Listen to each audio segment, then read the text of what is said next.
Let's do this. Let's get some painting done tonight. Let's see. Community moderation, live chat, participant mode, subscribers. Subscriber time, 1 minute. Message delay, none. Community defaults. There we go. Subscribers only chat.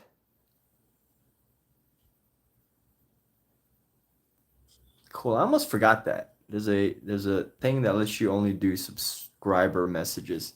So let's keep this going here. I'm gonna get some painting. Gotta get my gloves. Yo, Kate, number one, Kate. Kate the number one. Number one, Kate. Kate the number one. Here we go. Here we go. Here we go.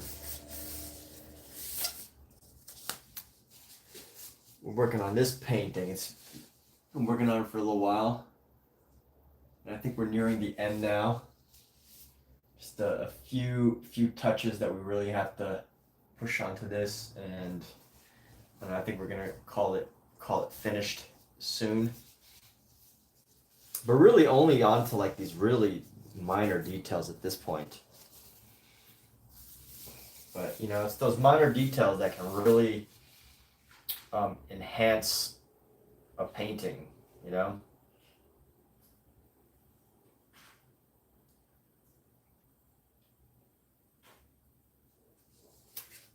So I'm doing all right. I'm gonna continue working on this painting. And actually I want to start another painting as well. Let's just go until, you know, however long I feel like painting for. But if you can find time to paint, you're in good hands. You've got a good life going on. You can find time to paint.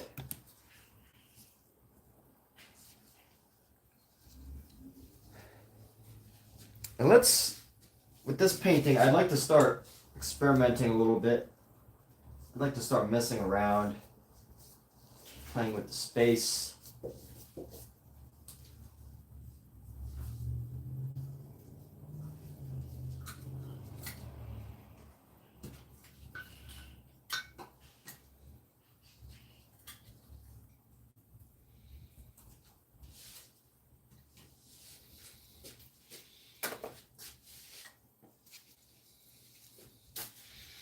How's it going with you, KP? I think someone used to visit my live stream named KP. Was that you? Did you finally add your name onto here? Are you KP? I feel like a long time ago it used to be KP. Someone else. Or it could have been you. I don't know. Let's go ahead and grab our... This has come so far, but we're still so far from being done. Let's see. I need to tighten up the details on the feet here. So we get nice into the feet. Get these details. Let's start with that. Start with feet details. So we need a little bit of red or burnt sienna. Let's throw down our burnt sienna here. Burnt sienna is we're going to use our Utrecht burnt sienna. Burnt sienna is basically like a brown, like a red brown. Red brown. Let's throw down our gray, should be okay. Let's find our red brown here. And I'm going to go with some white. Or red, brown, and white.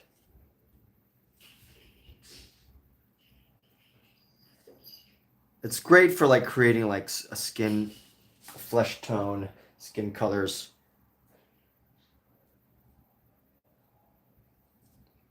With hints of white here. Where's my ruler? You will see Grandma. All right. Tell Grandma I said hello. Give your grandmother a shout out for us. For all your wonderful friends on YouTube. All right, let's see. We're gonna go on this leg right here.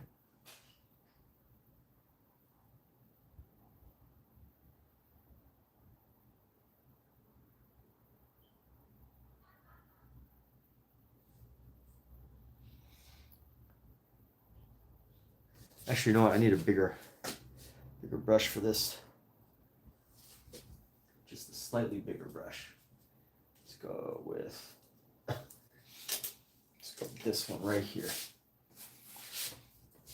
I'm gonna raise this a bit so I don't have to. So I can actually work. And let's zoom in. Go zoomy right there on the foot. Let's see. Zoom in on the feet so we can see how this ends up working. Pulling this this color in.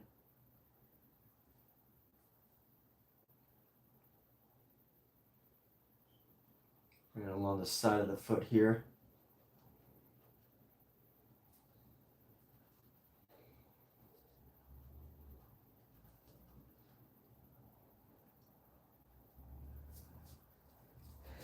And we're gonna bring in some dirty brown or dirty white. Create a flesh tone around this side of the foot.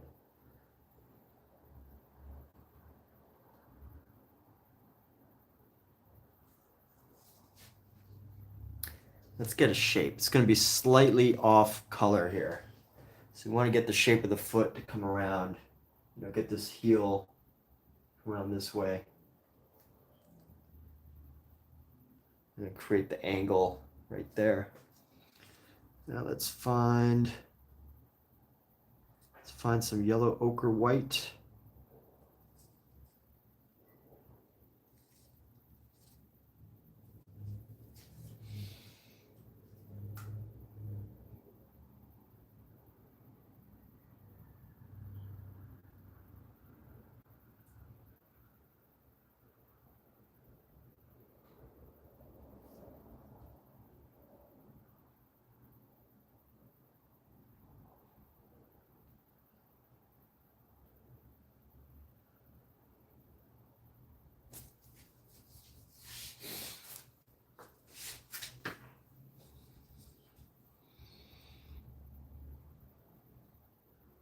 You know, let's go bring in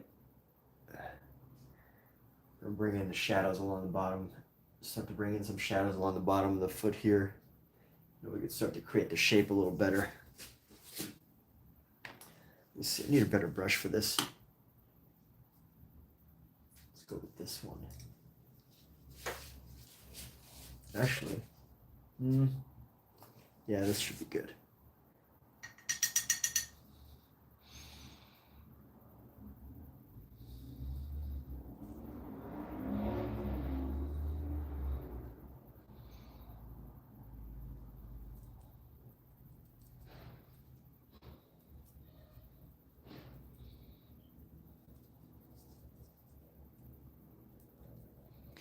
At this point, just trying to match our shadow colors. I feel like every day could just be dedicated just painting one body part.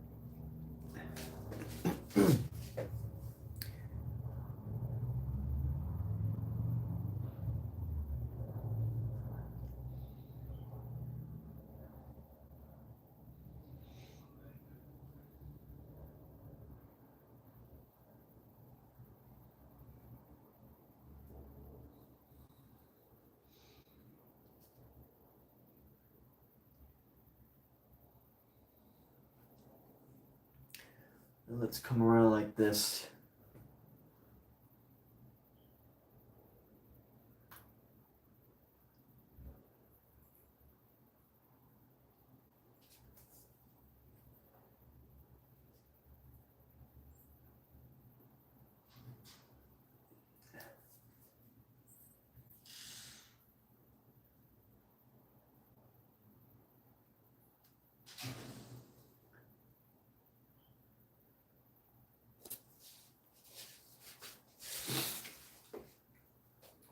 come across with some lines here. You know, if anything, what I learned from the best lessons I learned from my art teachers is the fact that you can pretty much come back from anything as long as you have the time to paint over it and rework it and whatnot. Let me go ahead and grab some of these colors here.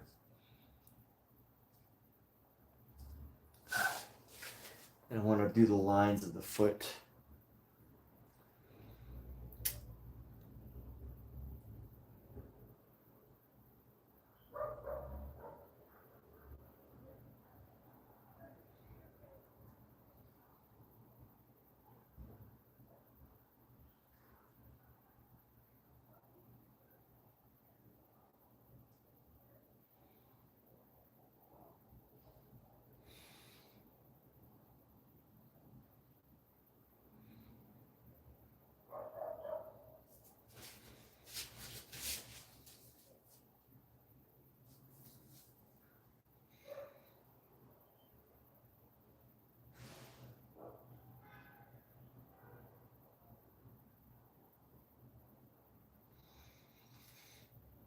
So come up like this.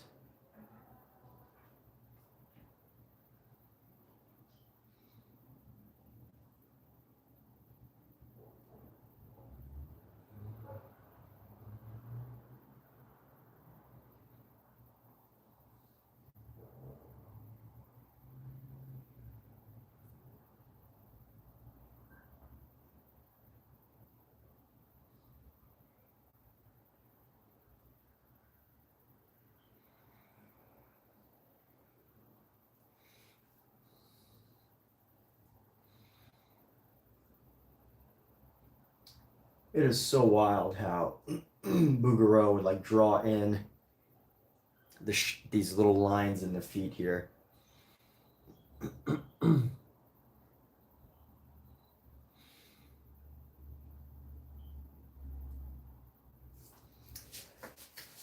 right, let's see how we can make this all work now through a process of blending. You got to find just the right tone color for this.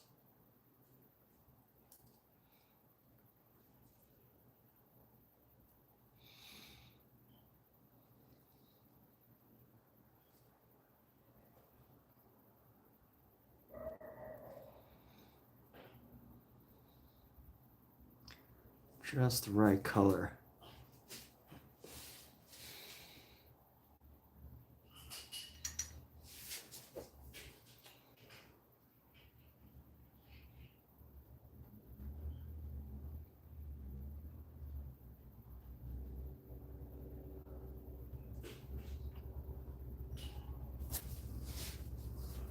Oh God, my eye is itchy.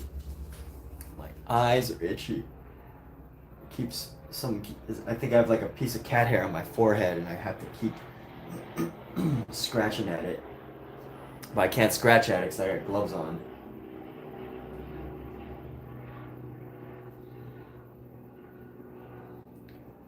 And let's go. We're just gonna blend this down into the shadow, into a more natural color.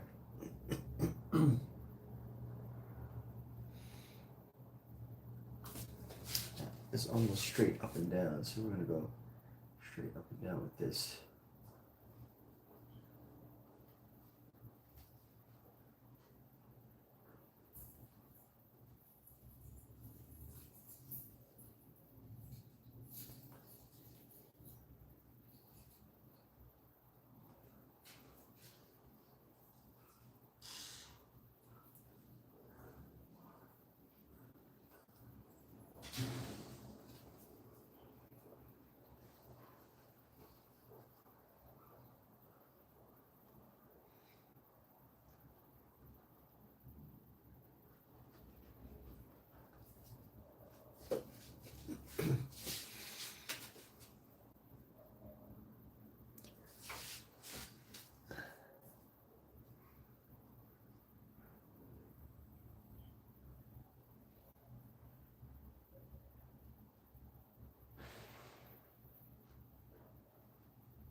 This is such a detailed foot. I don't know. It would take me a very long time to try and, let me see how long I can. This is just an amazing foot. This is probably one of the most greatest painted heels in all of art. The greatest painted heel in all of art history was painted by William Bouguereau.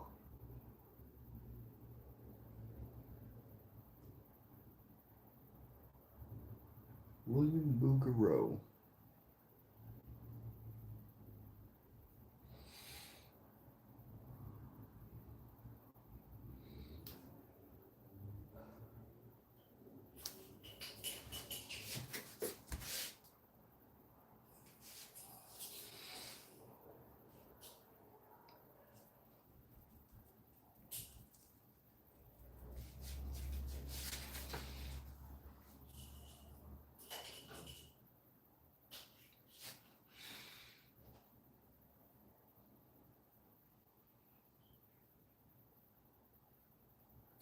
I'm starting to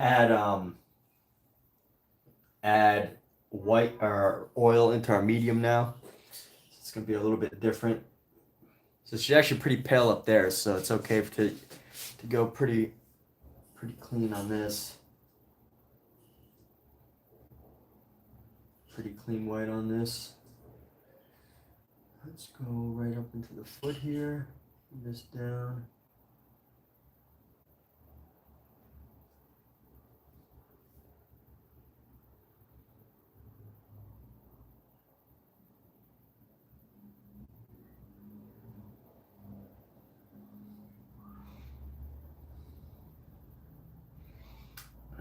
Let's see. I realized why people like my cooking streams so much more than my painting streams, because cooking goes so fast, you know. Cooking, it's like one ingredient to the next, cutting, chopping, all sorts of different things. But you know, oil paint, most of the time you're kind of watching it dry. You know, you're just here for the piece, if you can find it. Sometimes there's peace, other times there's not. But painting is not for everybody. You definitely need a little bit of extra patience to be a painter than a chef. Because, you know, as a chef, as soon as you're done cooking, you get the meal, you try it. It's like, that's delicious. But, you know, if you're painting, you got to give yourself a little extra time to let the rewards kick in, to get your dopamine hit, you know?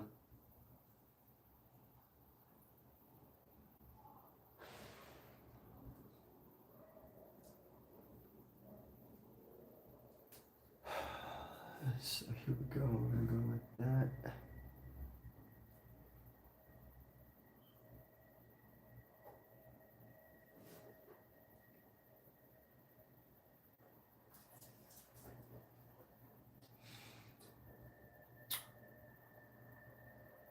What is this? This is also part of the foot, so we're going to go ahead and blend that into there.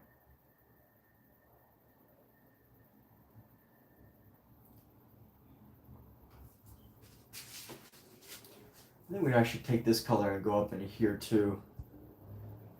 I'm going to create a couple of very pale people.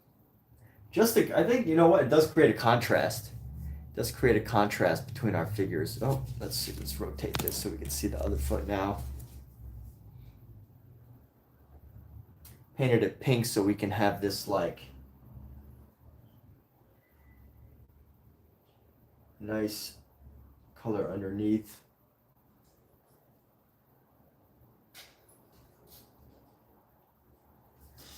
Let me grab a bigger, more scrubby brush here.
go. The joys of painting. Getting things right. You finally see a part of a painting that you've been working on and it actually works out. It's actually very rewarding. And that's probably one of the most exciting things of painting is this final element of being able to put everything together.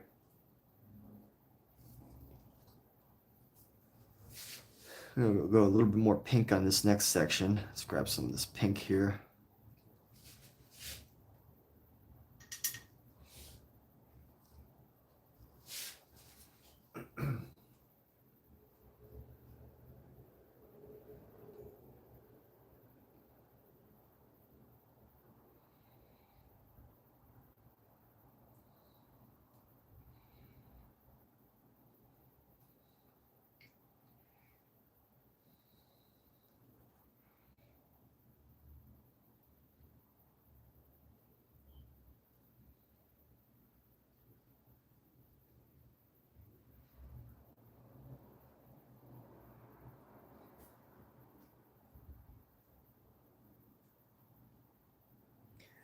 All right, let's go like this.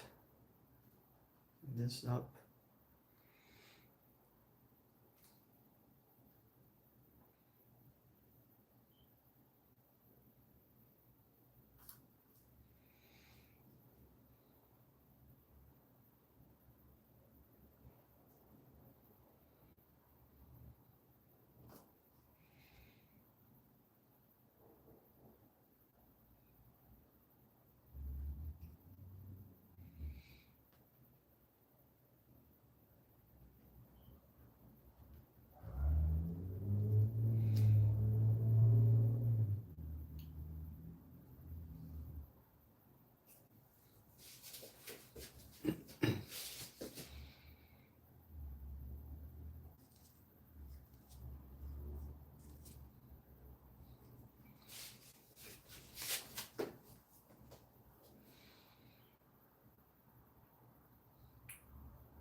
All right, Kate has made it back. I think we all can celebrate now.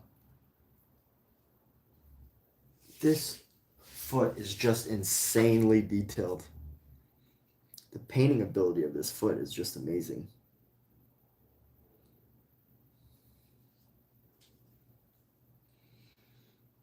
And I'm just trying to match it, but it ain't easy.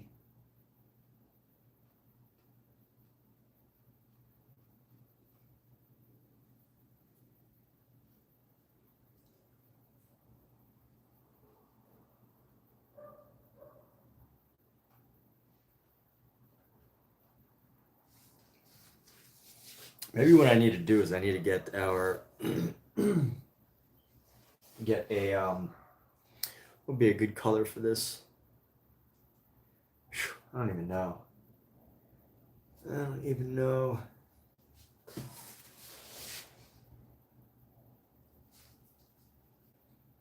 Go back into this one more time.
And I think this needs to be some floor space or something.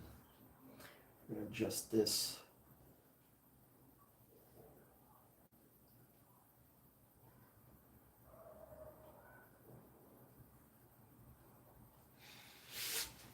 Let's go.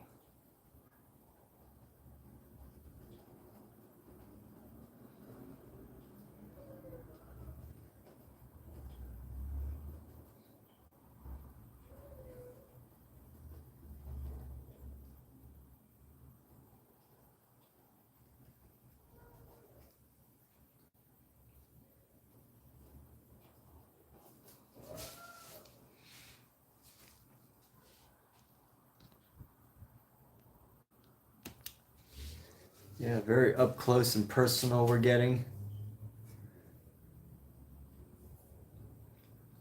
You know, one thing I'm noticing about the painting methods of Bouguereau is definitely the fact that there seems to be, no matter what color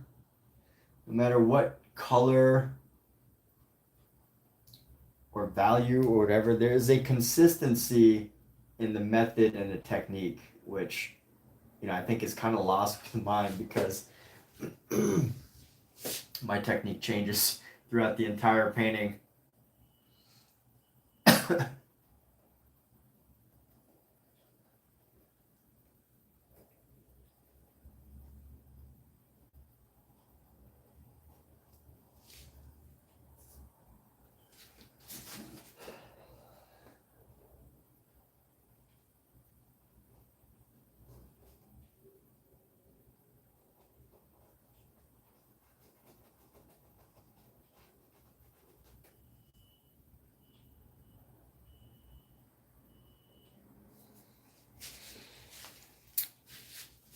Let's see it from a distance.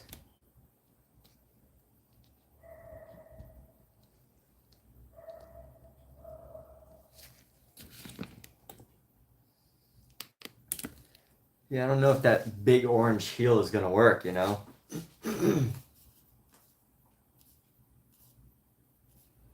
just doesn't go along. It's like stands out too much. It's just rife with detail, this foot though. This foot is just so rife with detail.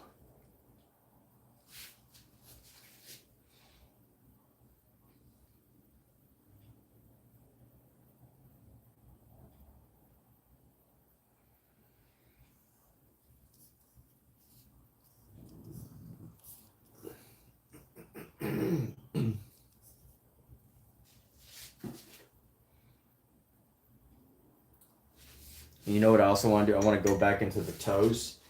This big guy's toes. And I want to improve around the shadow underneath the foot here.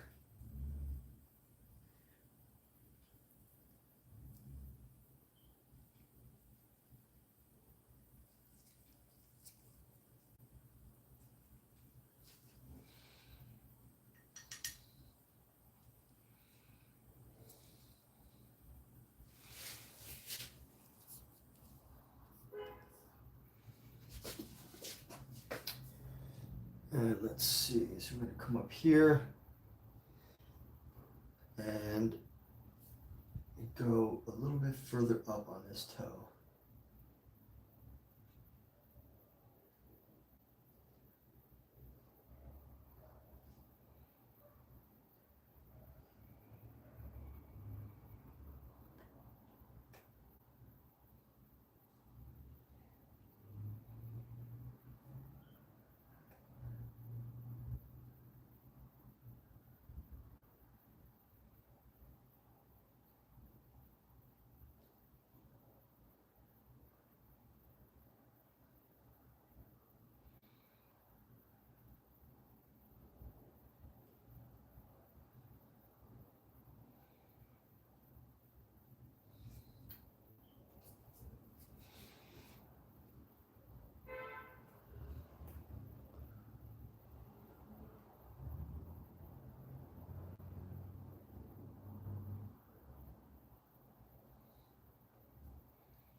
They were walking into a field of Cheetos.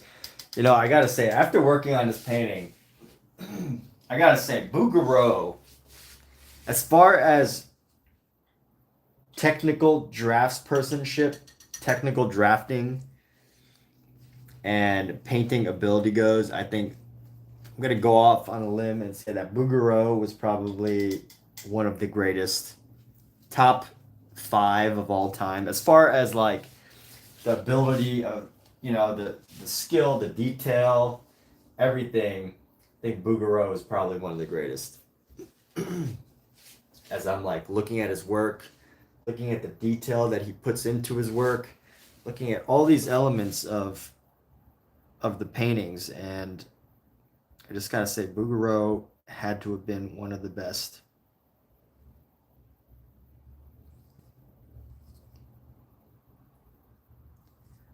I think better than Rembrandt, better than better than Rembrandt, better than what's his other name?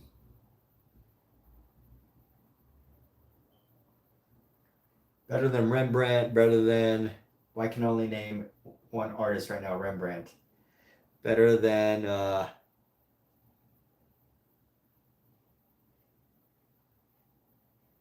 don't know, Raphael.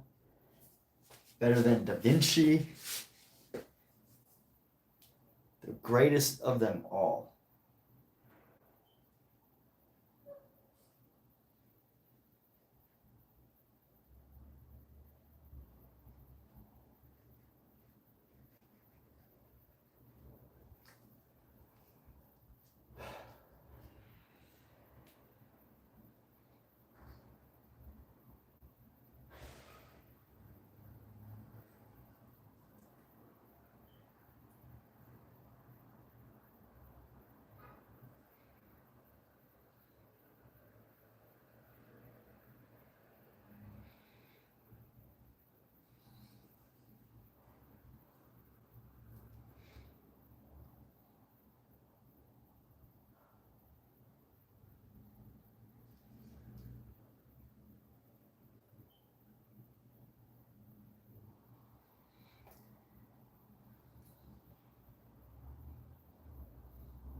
One, two, three. 1, 2, 3, and then 4. This pinky toe is interesting though.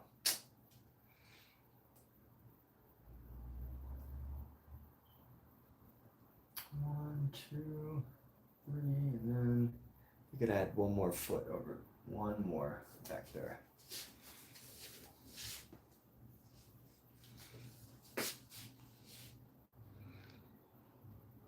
Bouguereau was a hack. Omizu.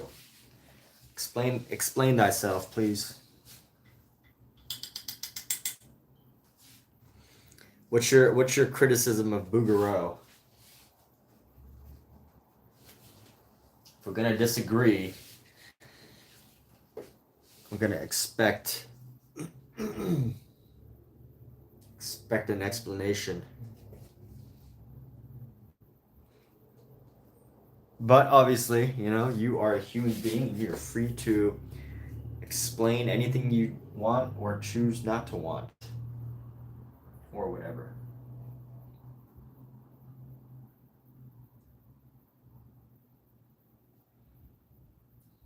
What is your beef with Bouguereau? What is that beef?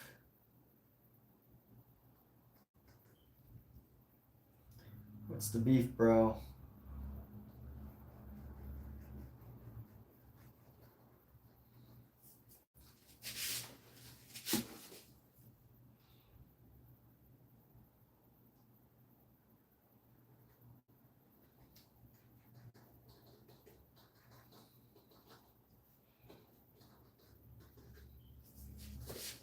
There's more to painting than technical prowess. Well, yeah, no, I know that, but what I'm saying is that was, as far as technical painting goes, I think Bouguereau is probably arguably one of the greatest.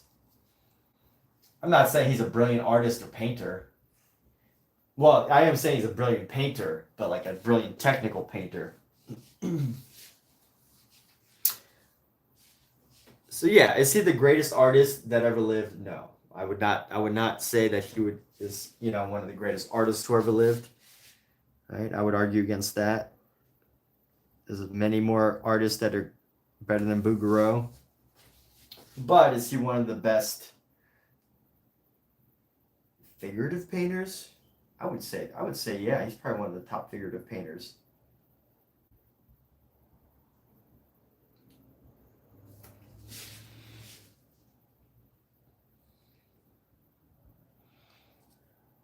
I would argue that on his behalf. His figurative work is just absolutely remarkable.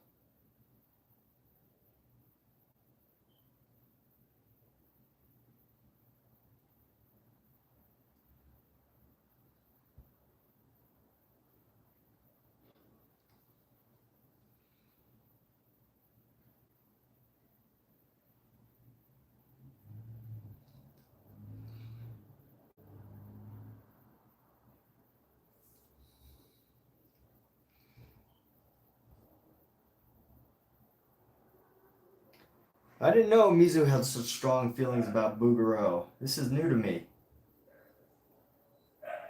Yet you still tune in, so I appreciate that. Despite your disagreements with the artist known as Bouguereau, you still opt in to check out some of these studies.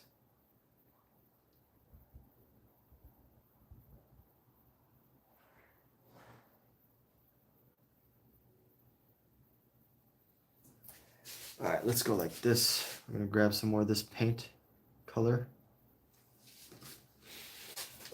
I'm gonna go around.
Makes wonderful paintings that look good on postcards.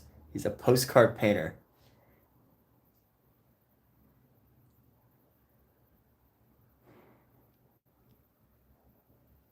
One Kami YouTube video? What's a one Kami YouTube video? All right, fair enough. So people have chosen to disagree with the idea that Bouguereau is a great painter. Fair enough. I think a lot of that stems. I know Umizu grew up in the '80s and is he loves the. I don't know if you grew up in the '80s. I'm making that up. Maybe you didn't grow up in the '80s. I just assume that that's like your favorite creative period, and because that and I think that influences your perspective on artwork as far as what it means to be an artist, aka that technical versus capturing that element of capturing what it means to be a human, right? As opposed to just painting things with technical. I don't know. I'm making stuff up about music that may or may not be true. So um, take that with a grain of salt. I'm making a lot of assumptions about Omizu based on the fact that he knows like every artist from the 1800s who ever lived. I mean the 1980s. He knows all the history of it. So that's why I'm making these assumptions that I believe influence influences your thoughts on what makes a good artist good or not. Hey. I think that, hey, what's up? I think the 80s were very anti-academia. I mean, it's been anti-academia since, what, 1800s? So, not surprised. Not surprised. Anti-academia.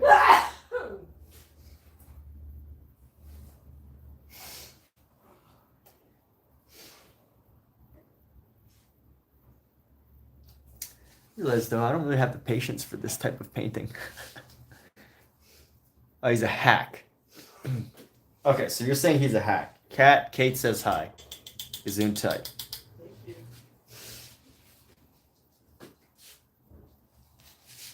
But hack would mean, what would a hack mean? What is a hack? What is your definition of a hack? Does that mean that they're not a talented artiste?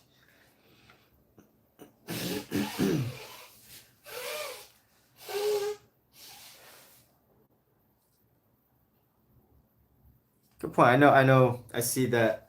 I see the differences that you're trying to suggest. So, yeah, I can see the differences that you're suggesting. I can go with it.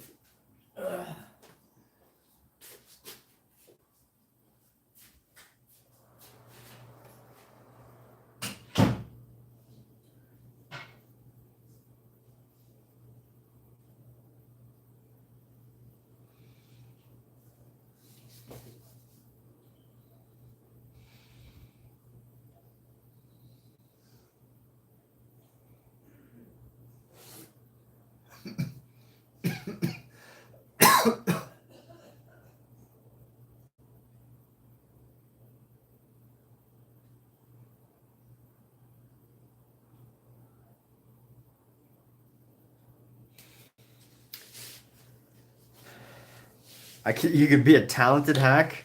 All right. Can you though? What does that even mean? What does it mean to be a talented hack?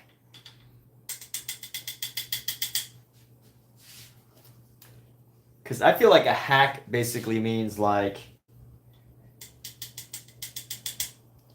someone that just, well, I guess not that you're talking about it. I mean, maybe you're right. By the definition of hack, I was going to say, I define a hack as somebody that just kind of like uses gimmicks, right? Like, but has no real like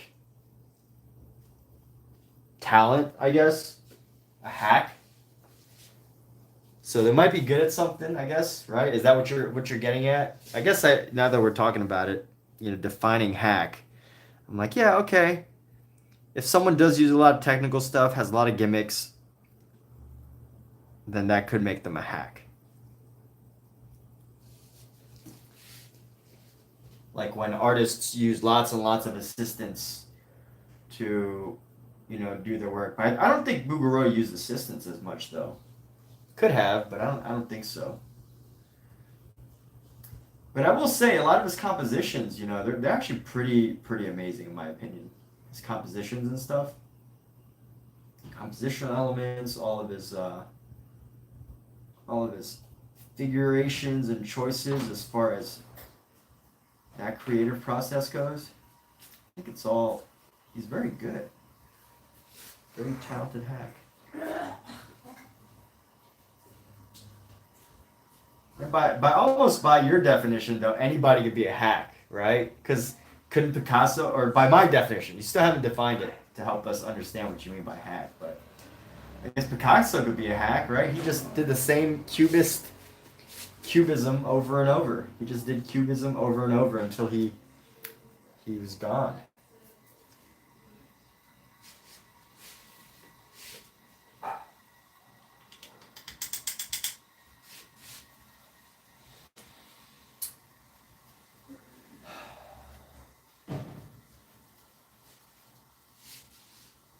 I'm gonna take a break from this and do some of the hair here.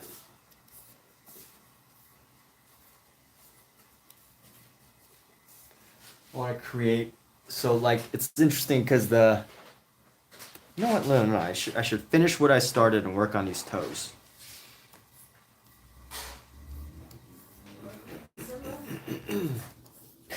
let's tighten up these toes here. So these toes are gonna have the highlight. We're gonna go in with the shadow again. And let's try to find.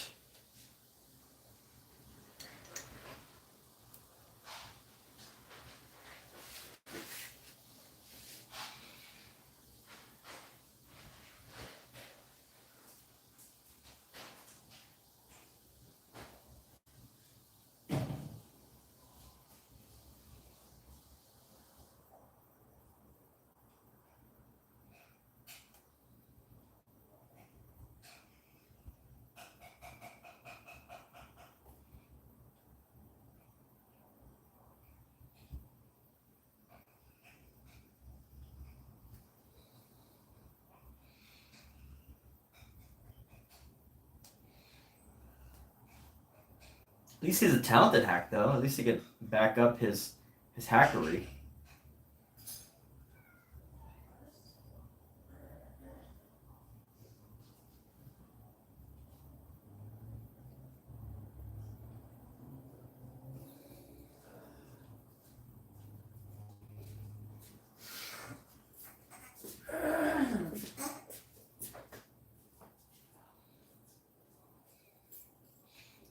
Hackery.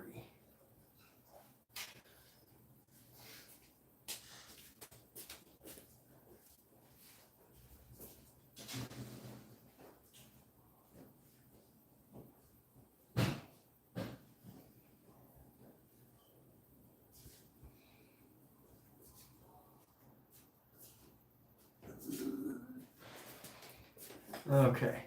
What constitutes as a hack? That is the question here.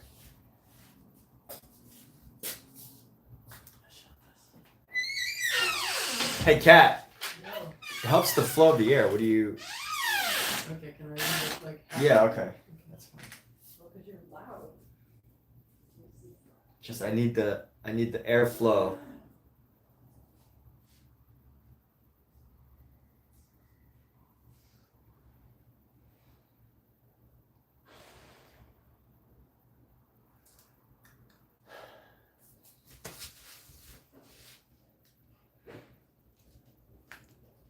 Oh, oh, Mizu is yanking the chain.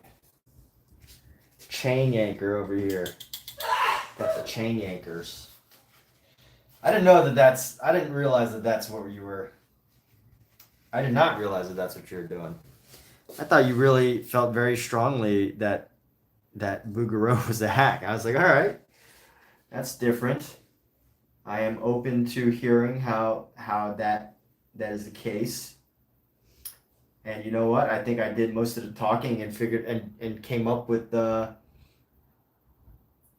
understanding of how that conclusion could be drawn. Sadly enough.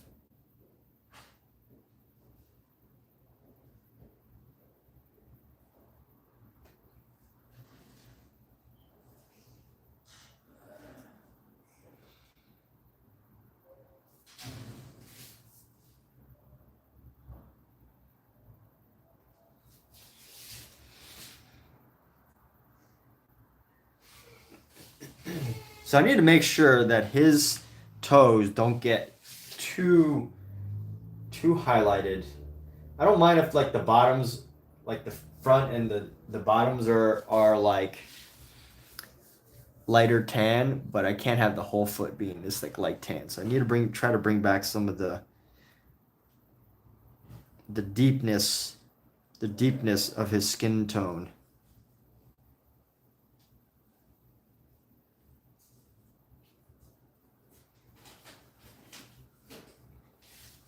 Gotta try to find the deepness of the skin tone here.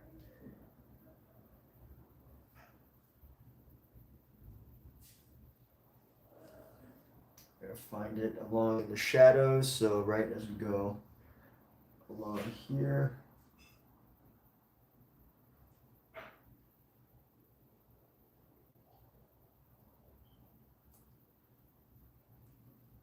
But yeah, so Miza, I was actually taking you seriously, man. I'm sure you know as well as anybody how much can get lost in communication just if you're only texting. If you only have text. See, I actually thought for a second you had really bad taste in art and art criticism. No, just kidding. Just kidding. We all know Omizu has good art critic taste. Omizu has the best taste on the entire internet of all artists. The greatest taste of all artists on the internet.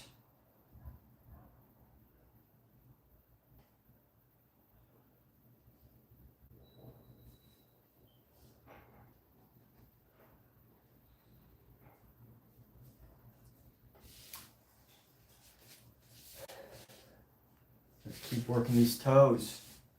Keep bringing in. Trying to get rid of these highlights along the front here.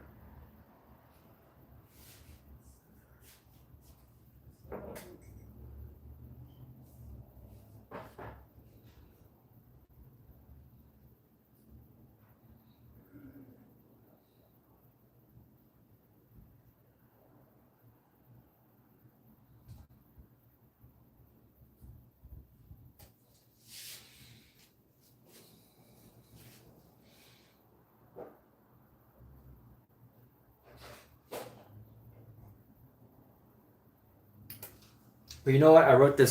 Came up with this theory that if you're a bad artist, you don't necessarily, that's okay. The only challenge of being a bad artist is finding people with just as bad of taste. Right? If you're a bad artist, you can stay a bad artist, but you just need to find people with bad taste. That's it. That is a secret to being an artist that's not very good or not very talented. Or if you just, I think talent is such a relative term. I think talent is a very relative term, so, you know, if you've, anyone could build the talent, right? Anyone could practice if they can find that time to do so.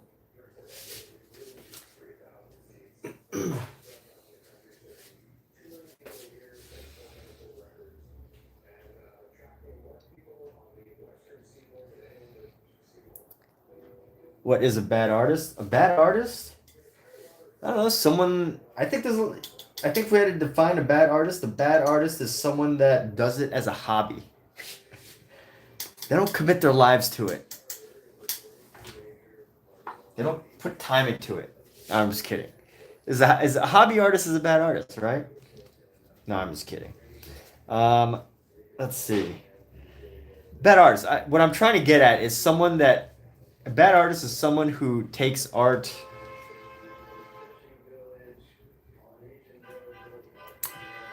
and I don't want to say doesn't take it seriously because I don't believe that, right? But I'm in the vein of like, it's not about amateur or professional or hobby.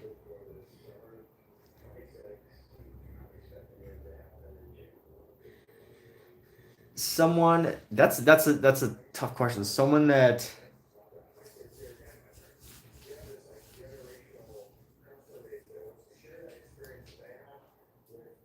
I don't know. I can't really put it into words. I can't really put it into words.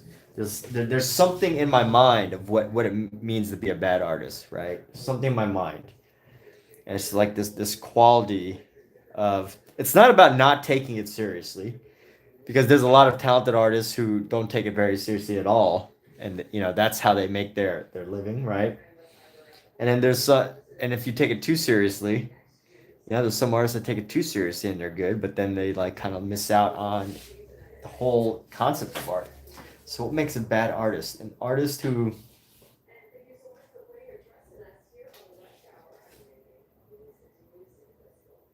doesn't get it? I don't know. A bad artist is someone that doesn't like art. There you go. That's a good answer. There you go. That's a good answer, Omizu. That is an acceptable answer. We can all move on with our lives now. All right, you know what? Let's grab some of this green. and this gray that we have. Grab our yellow and green, yellow.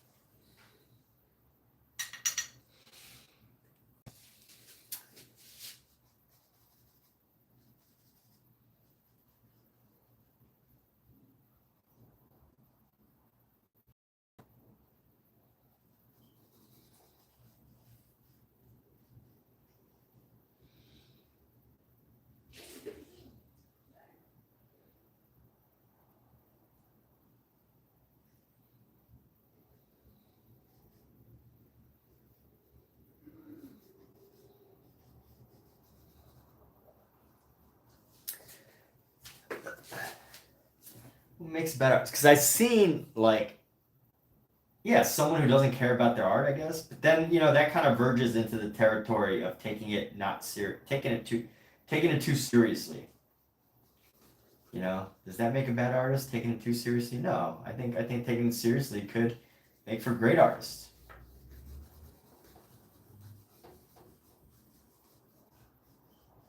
That is a good question. I can define what art is. I have a definition for art. Art is the expression of an idea. That's it. So I guess a bad artist would be someone with no expression and no ideas.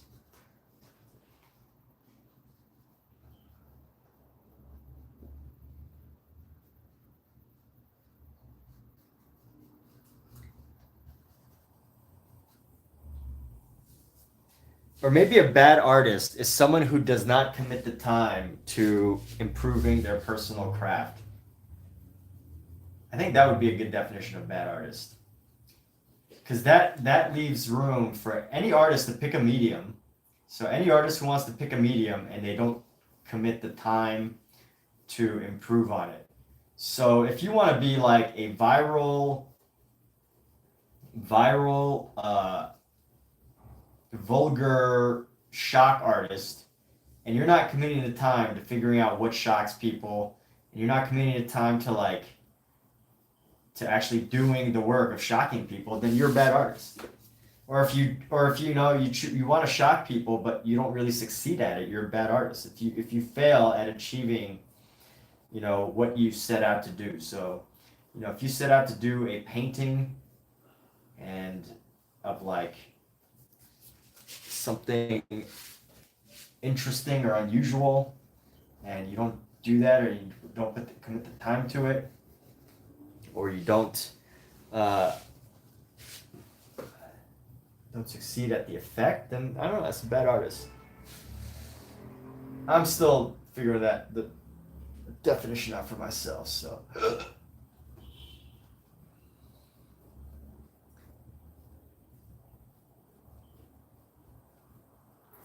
And you could do something like, put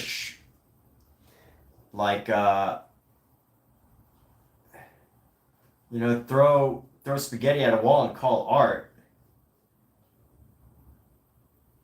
I think that could be art. But if you don't commit the time to understanding why or considering why that is art as the artist who does it, then you're a bad artist. So there we go. Someone who doesn't commit the time to succeed in their craft. Yeah, I guess that's failing constitute badness. Does failing constitute as badness?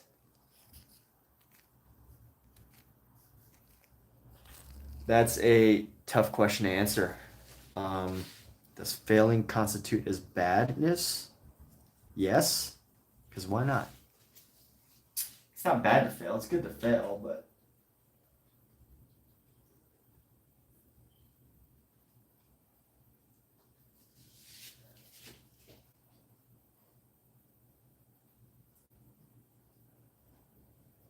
I mean, it's not good to fail, but we all know that failure is a part of succeeding, right? You need to have some wins and some losses.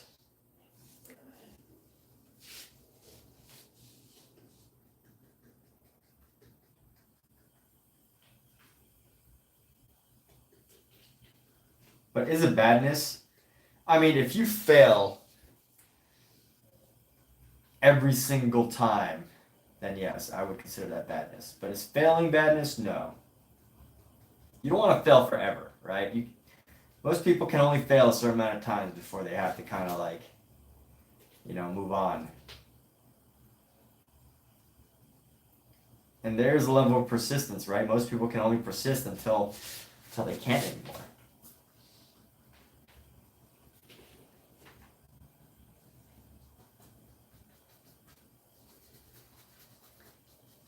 But failing itself is not badness.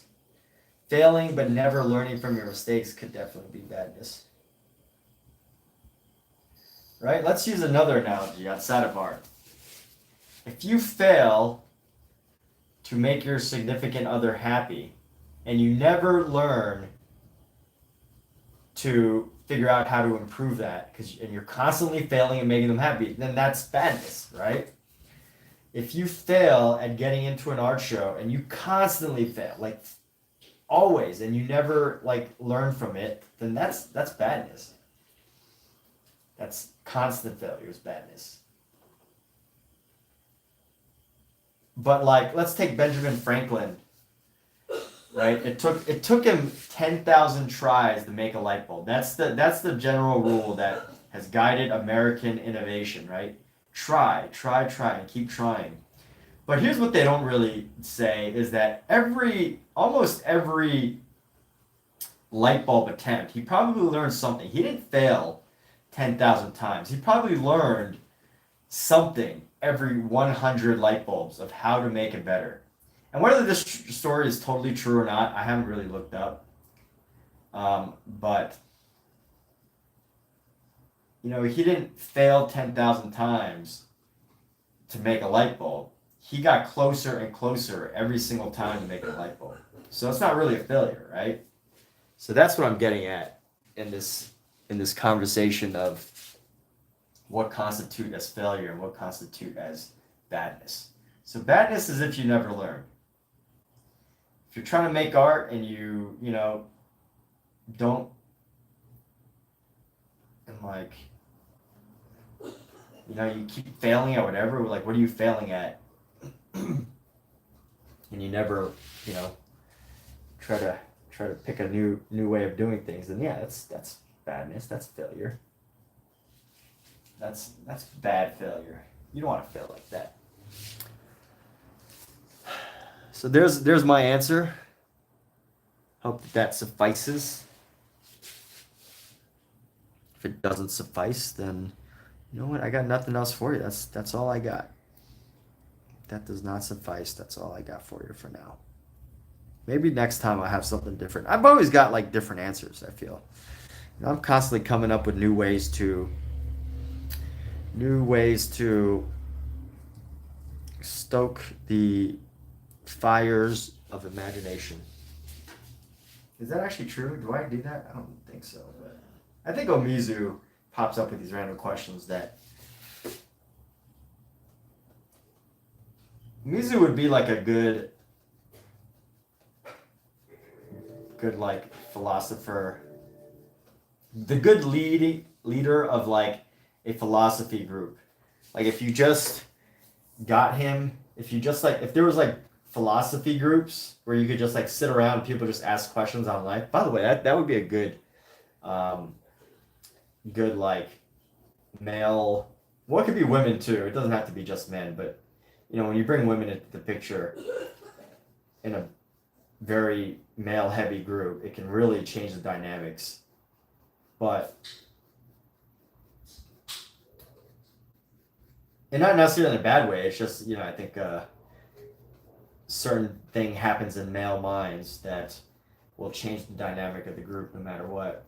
But a philosophy group, that would be kind of interesting. People gather around in Starbucks, a bunch bunch of bored dudes gathering around at a Starbucks to talk about answer questions, answer life's greatest mystery questions. What is life? What do you think? That's what the internet's for, though. The internet is one big space for you to find your philosophy friends.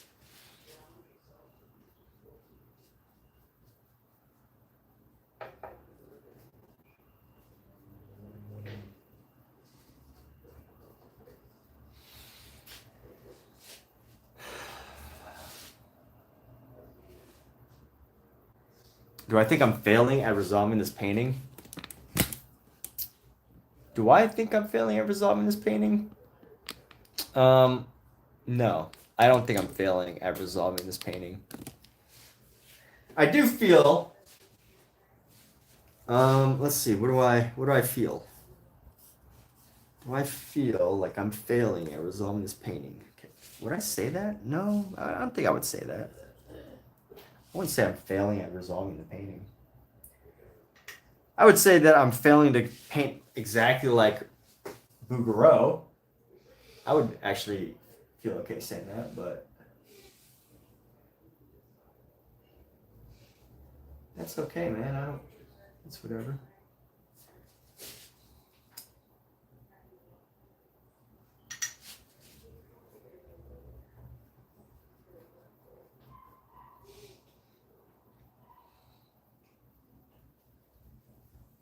I'm okay with that. No, I don't need to paint exactly like the guy. We'll leave the Bouguereau painting to Bouguereau.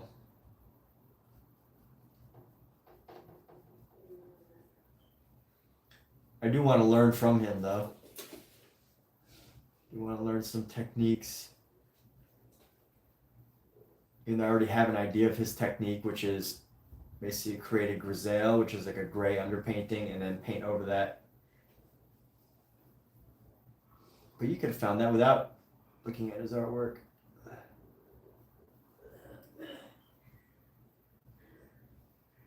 But, you know, although I'm failing at painting like Bouguereau, I think that I am succeeding at transforming my own painting style, my own drawing ability.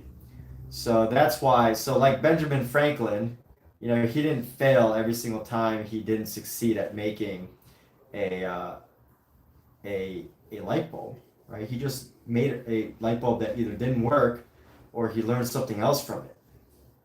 So, you know, maybe I'm delusional in calling myself, like, comparing myself to Benjamin Franklin, artistically speaking, if I'm not succeeding at copying Bouguereau. But that's my answer, you know? What's this?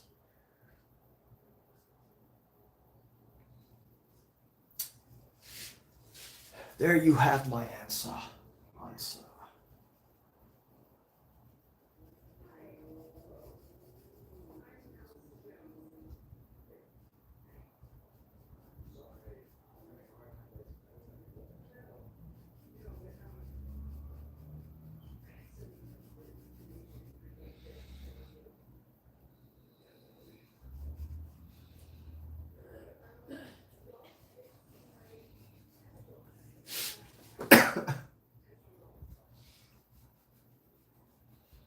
Kat, what time do you want to eat dinner? Are you hungry? Not even hungry? Just not feeling good.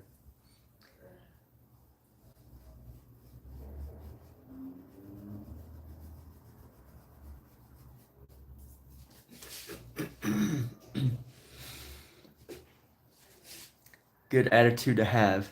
Our class failure. So there we go.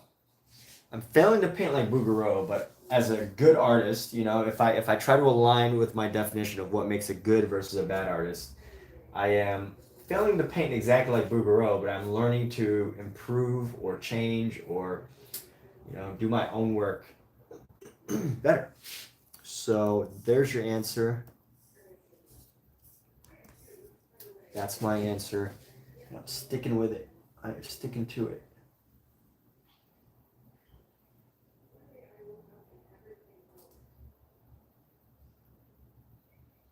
Why is she orange down here? This orange is just not working out. I might have to paint over that at some point. Heels of her feet just stand out too much. Oh, you know what I could do is I can probably go into the hands a bit. You know, let's do all the hands. How many weeks has it been since I started this painting? A lot. Probably like 6. No. Yeah, probably like 6. No. 4. I would say 4. I'd say about 4 because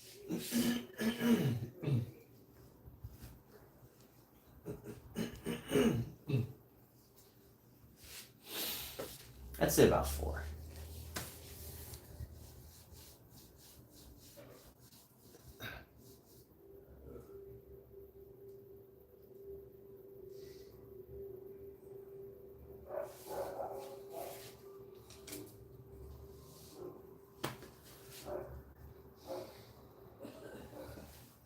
Man, I don't know what you want from me.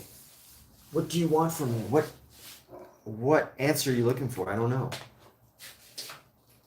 But I'm gonna take a break on this painting actually.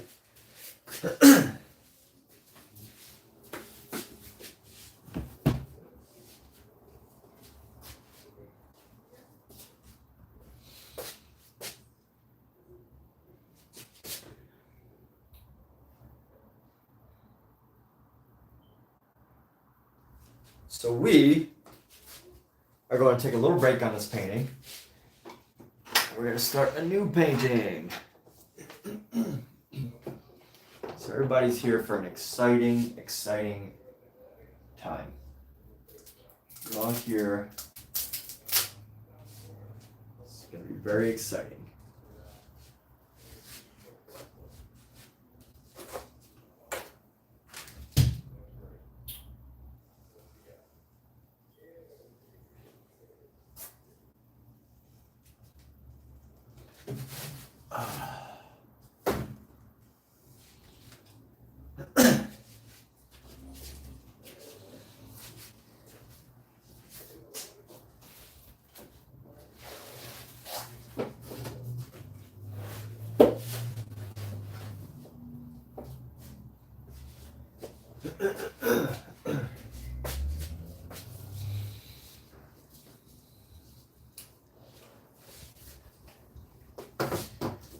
All right, we're gonna do another new painting. Am I sure I don't want a lifeline? Yes, I need a lifeline.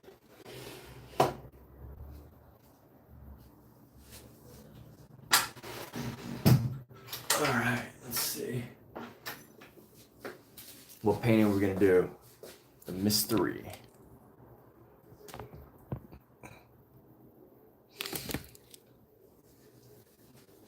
I gotta pull up a couple references though.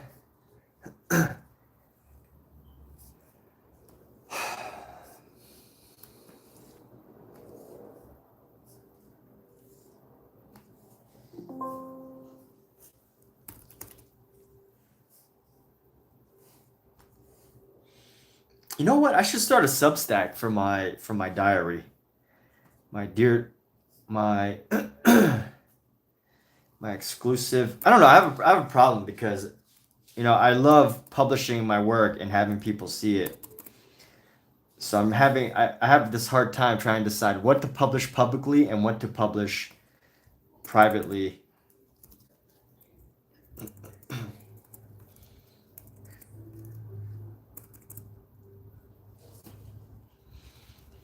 Um, so if I had a Substack, you know, you usually only use Substack if you want people to subscribe to your thoughts. And while I do feel fine with selling my thoughts, I also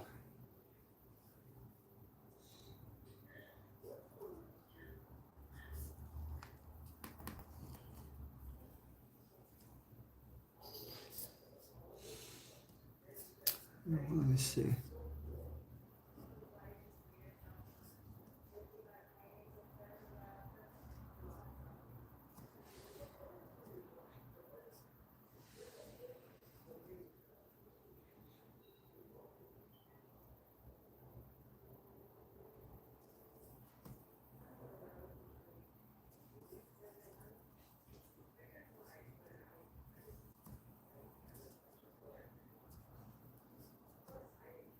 trying to find. I took a bunch of photo references for myself, trying to decide which one I want right now. So I'm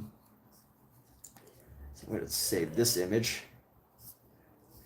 Let's see how that turns up though.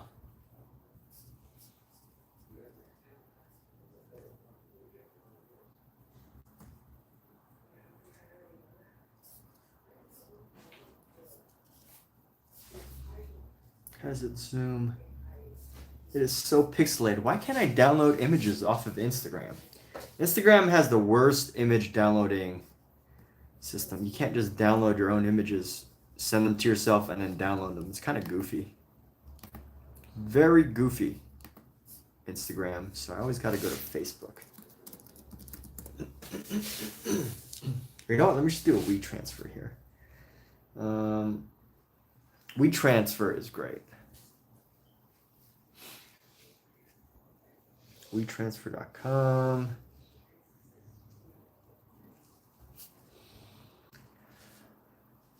You like my shirt, Lincoln? This light blue shirt.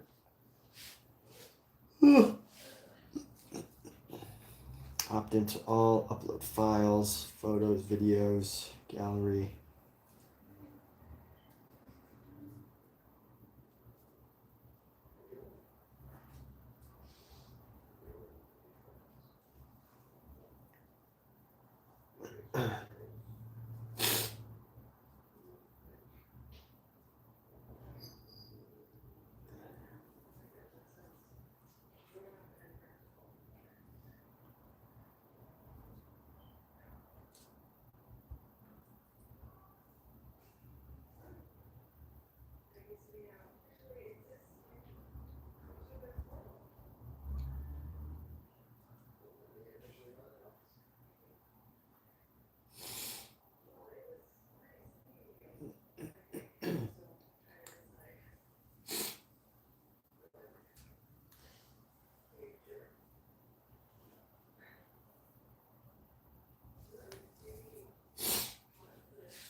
Still trying to get my images done.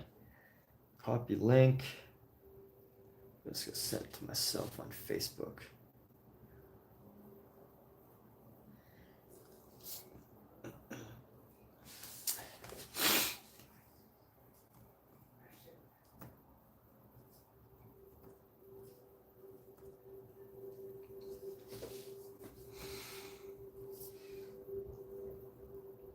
I love how James Cameron, your cat fell asleep. Is she sleeping on you?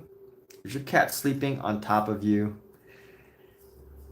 That's awesome. My cats never sleep on me or my lap. They will, in the mornings when they wake up, they will sit on top of my chest just as a display of dominance to get me to feed them. But they won't sleep. Isn't that right, Scout? My cats in the morning. My male cat will pull a, if you know the Rock, like when he used to wrestle back in the 2000s, he would like run up onto the corner of a post and just stick his head up. Do you smell? Do this whole smell what the Rock is cooking. But my cat runs up, puts his two front paws on my chest, and just like arches his back and sticks his head up. like the Rock. It's kind of funny. But it's an act of dominance. They know that they're your boss. All right, let's see. Where's my references here? Where did my refs go?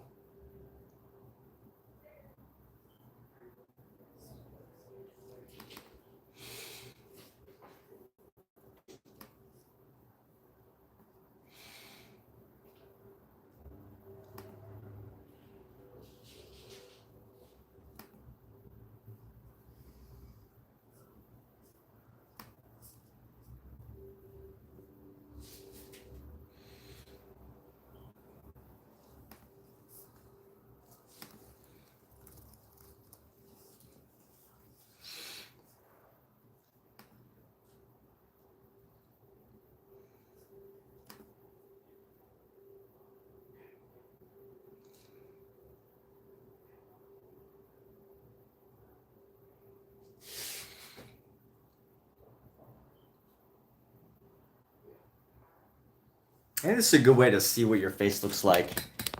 Half and half. This side of my face definitely looks older. Isn't that funny? How much doesn't this side of my face look much older? It's like I'm trying to get like even lighting too. No, that's not gonna work. Let's see.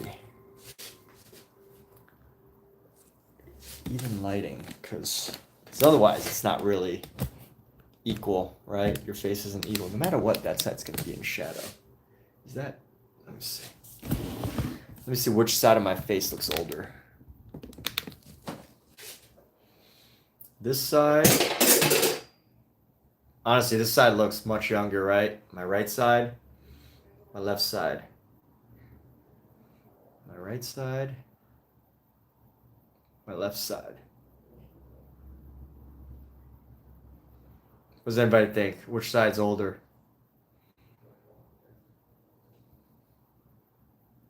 Yeah, this side's definitely older looking.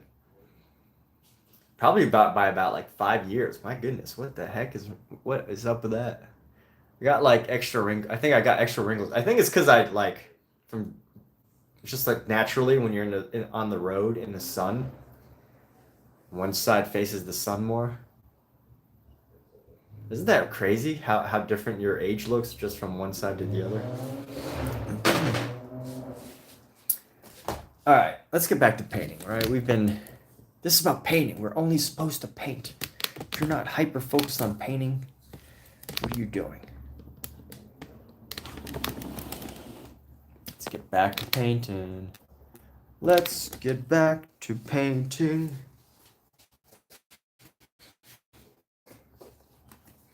We make a song from that Mulan song. Da, da, da, da, da, da. Hey, Scout, you know I'm gonna pick you up right now, right, buddy? You know I'm gonna come show you off to the world. Come here. Come here, my friend. No, he's running away. He's like, nah, you ain't getting me. Come here, Scout. No, you don't want to be... Hey, where are you running off to, man? Cookie. How about you, my baby?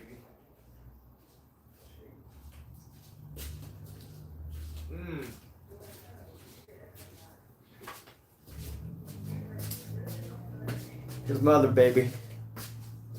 My little torty. My little sassy torty girl. My little sassy girl. Sassy. I'll have to put her down in like a few seconds when she... Okay. Just gonna make some noises here in a second. No. She's grumpy right now. Little grumpy girl.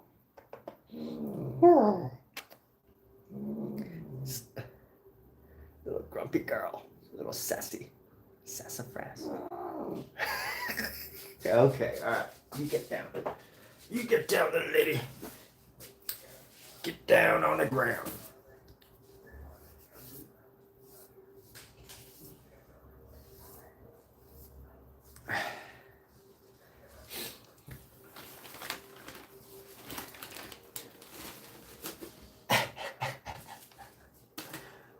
She's such a little sassy one. Little sassy lady. Sassafras.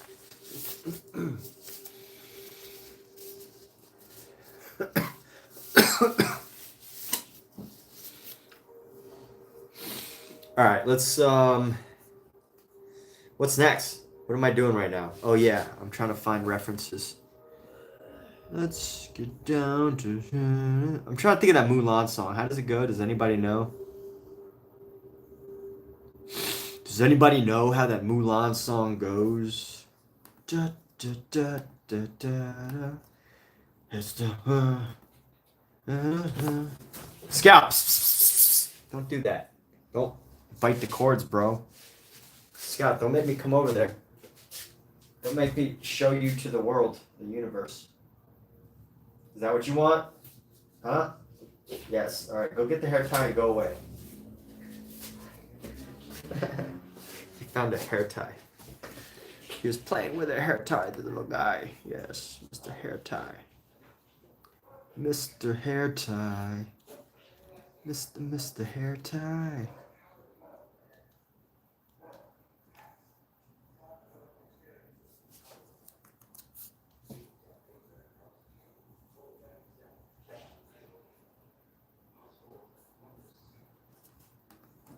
All right, I'm editing my images here. I need to crop my image.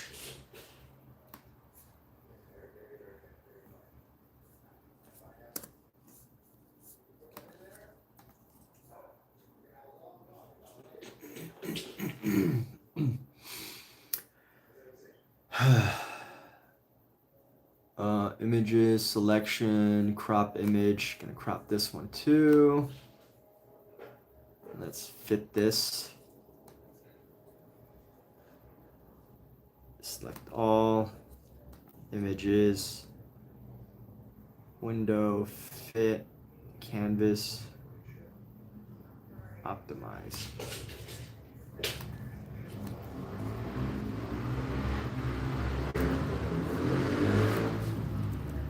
There's a flood watch that was just issued.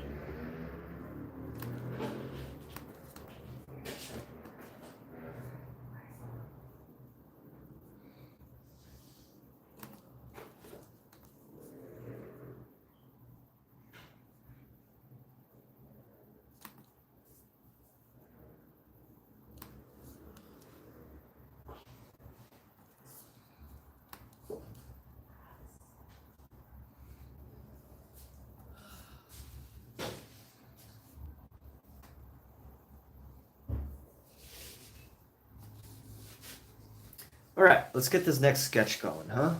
Let's do it. Let's get a sketch. Sketch and sketch and sketch. Sketch and sketch. Sketch and sketch. Sketch and sketch. Sketch and sketch. Cat hiss there, cat? Your cat hisses? Got a hissy cat? All right, we're gonna go with. Got all this color right here. We're gonna go with some green. I rarely ever use green, so I'm gonna lay down some green here. Try to find some green if I can. There we go. We're just gonna use our chromium oxide green here. Red, orange, yellow, green. Use this as a. Oh, I haven't even opened it yet. Look at that. It's got a closed covered top. That's perfect. That's what we want with our paint tubes. To know that it's never been used before. And honestly, it probably helps to seal in the paint. Compared to if you like, compared to if you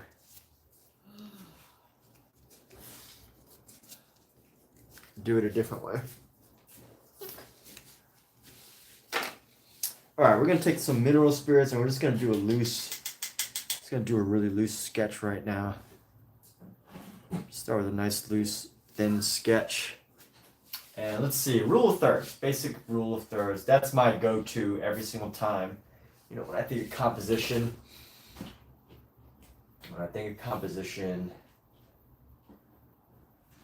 I need something up here.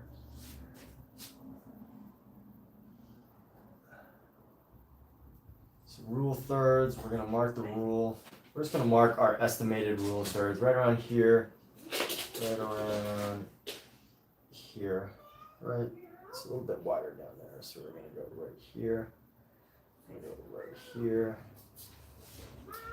All right, that's about right. And then just to estimate, I never really measure it exact. Yeah, that's about right. Now let's see. So we got this little square here that we want to play with. Let's see. We're gonna do an apartment.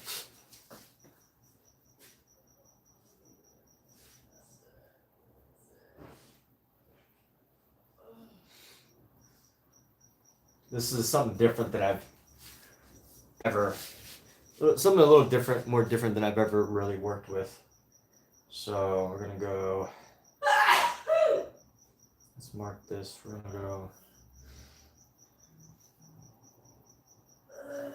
I do want to put our central figure right here. I want to make him fairly large. So let's see, we're going to mark him like that. Top of his head.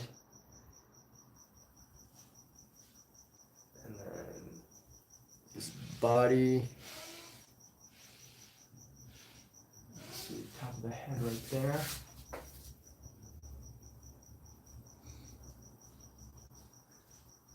And we're going to get like the torso. No, you know what? He needs to be a little bit lower. His torso needs to be like on the third here. So let's say torso like right there. Leg.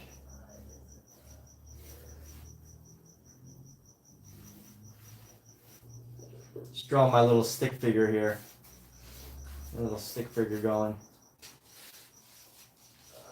Before we really get into the serious details, still sketching out my main painting idea.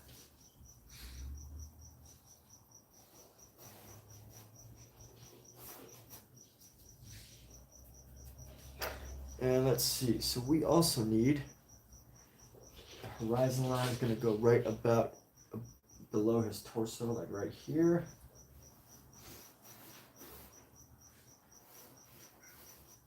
Horizon of this apartment thing.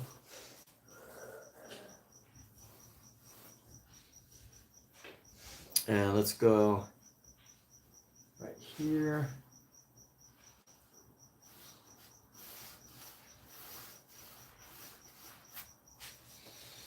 And let's do this other section right back here. Just a standard house. Very standard house we got going on. And then get a, see right above his torso, we're going to do this little table, rounded table right here. Let's see, rounded table, we're going to go like this. It's going to come around in front of the wall. Should actually almost block that corner, so this is good, this is fairly accurate.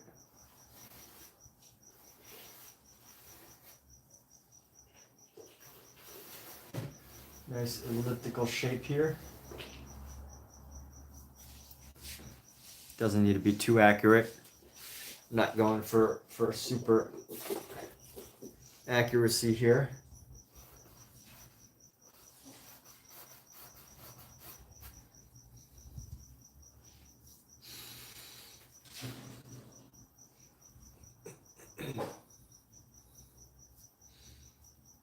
And we need some windowsills. We're actually gonna go boom, boom, boom, boom, boom, boom. Show the world just breaking away here. So just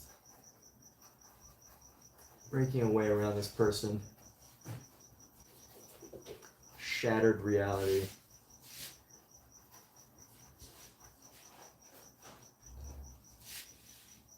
Let's see. Get a nice little chair for the torso. Nice little chair. Okay.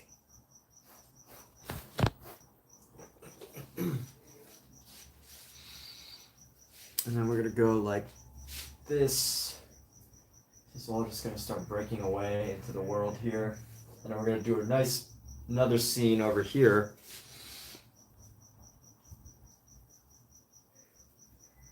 I'm just gonna sketch it in now. Let's just draw in big letters like right here. It's gonna be Hollywood. There's Hollywood. Hollywood. It should be right about there.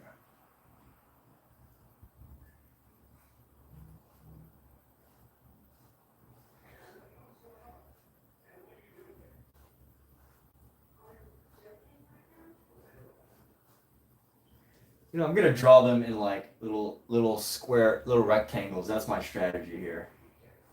I'm gonna do them in like little rectangles, and then we're gonna fill this in at some point, just to make sure I have enough space. HOL.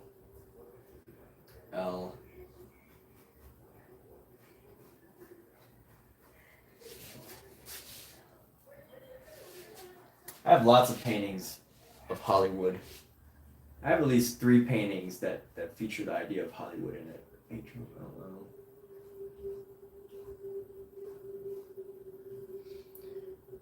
Hollywood.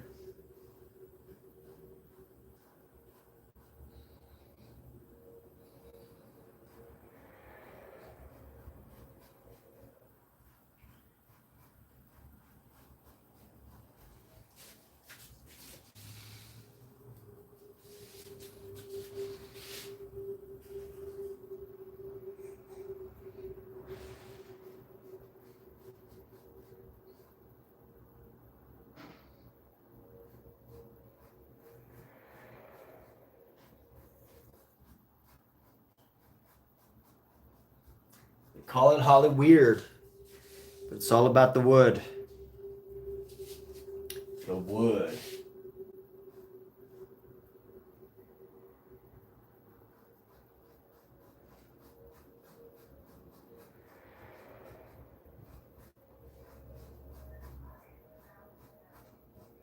As much as people criticize this city, it is still, I think it's still an amazing, amazing, incredible city.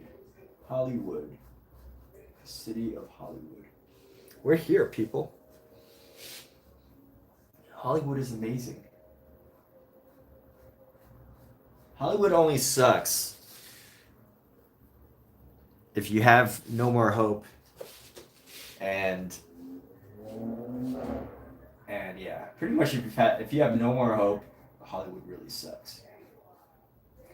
As long as there's a glimmer of hope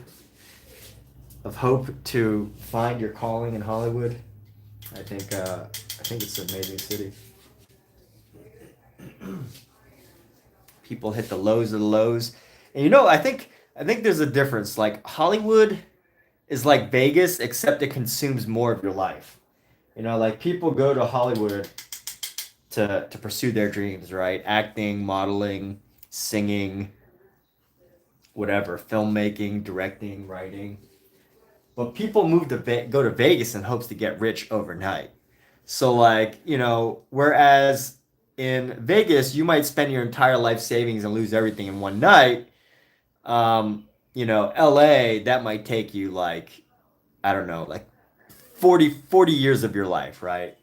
You go to Vegas, you lose all your money, you're like, okay, I need to get a career change, right? I need to go get my ass back on track. But if you go to Hollywood, it's like, you might work as a barista, you might work as a waiter, you might work as an assistant, a PA, and year after year, as you pursue your dreams, it goes by. You either hold on to your hope or you lose it. So Vegas will hit you fast, but Hollywood will just make 40 years feel fast. I'm making this stuff up, by the way, but it almost sounds kind of true, right? Based on what I'm saying. All right, so let's see. We got this right here. Got the Hollywood. We get the general idea. We're gonna have one more person just kind of laying here, just chilling, dreaming.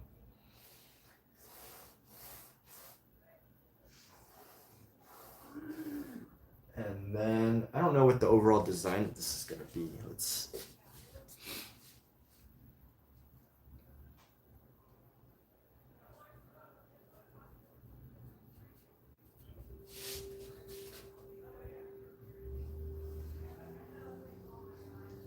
Alright, let's go like this. Maybe it'll all kind of just like shatter away apart from each other.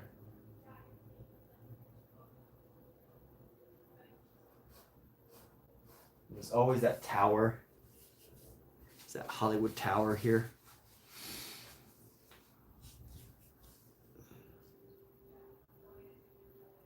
And what else could we have? We need somebody right here. I want this to feel a bit more surreal, not so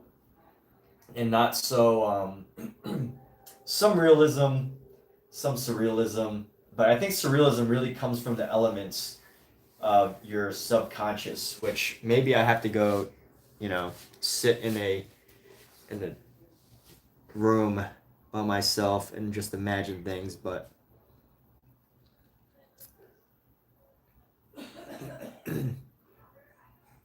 I don't know. Is this a commission piece? No, it's not. It is not a commission piece.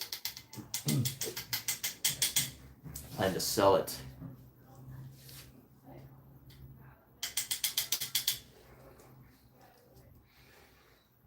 All right, so let's see. Let's go ahead and start sketching some of this out here. We're going to use a nice filbert. You get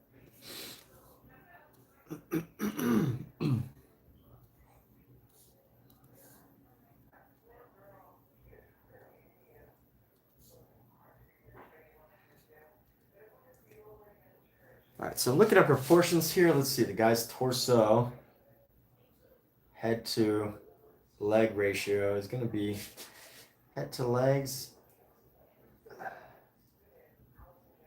head to leg length.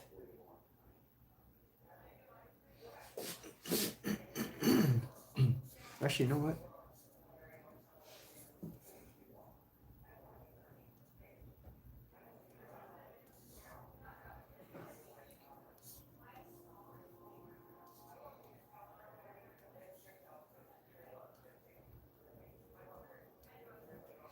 Let's see, just getting some proportions here. Gonna mark the head to fingertip to bottom of torso right there. 3, 4, 5. So this is about a 5 head body because he's sitting. So let me see how I'm gonna arrange this. I'm just gonna start marking 5 heads. So the head should probably start right around here.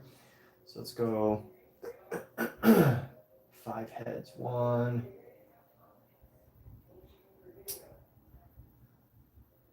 Let's see. 1, 2, 3. 1, 2, 3. 3 to the torso. So this should be marked in the thirds here. So 1,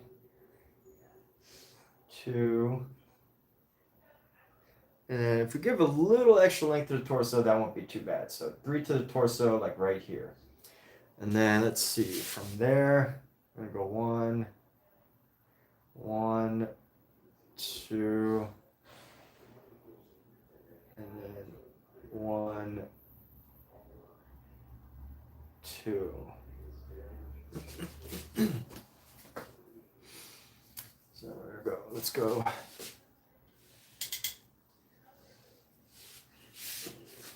Go like this.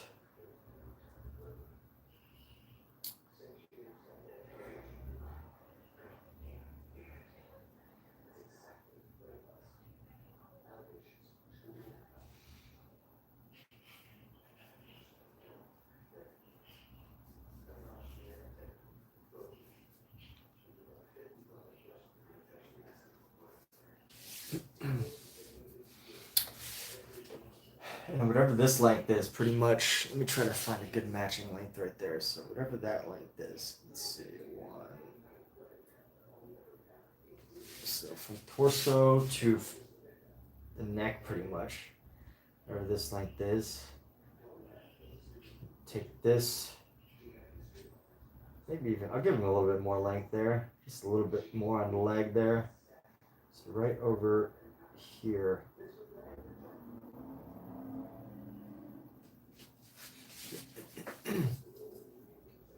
So we're just going to do a stick figure kind of thing right here. Do a little stick figure thing. Stick figure format. Makes things nice and easy. Easy to go by.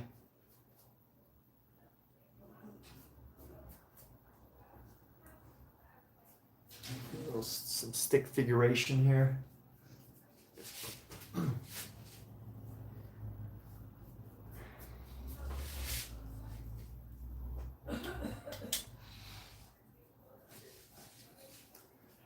Stick figuration. Let's go down, go around, get this leg out, right past the head, come around.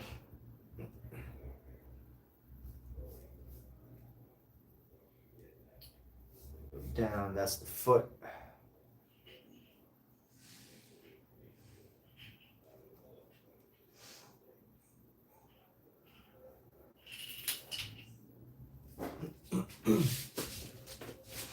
So it should be about the same length sideways.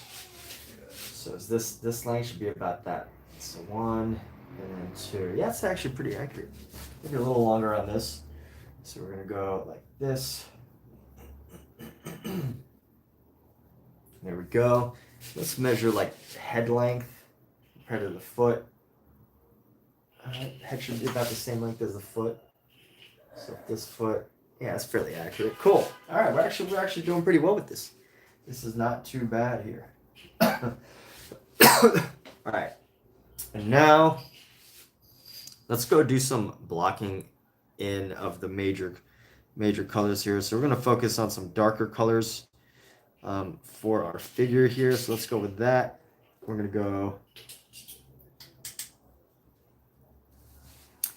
Let's go with this. We're gonna fill this in right here.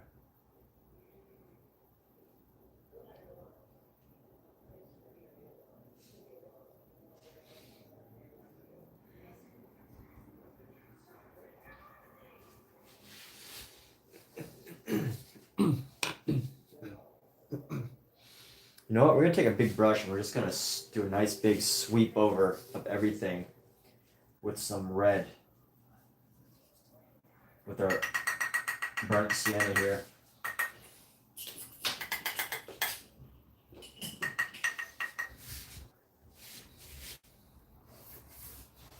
This is like just a fantastic color. Oof, got some spillage. Be more gentle, Emmett. There's no need to paint like a wild man. What are you, a savage? Are you a savage, Emmett? No, you're not. You're a man.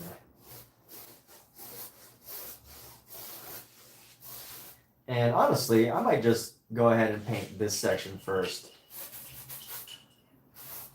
and save the rest. You know, I might do another underpainting for the rest of the painting, you know? We'll see.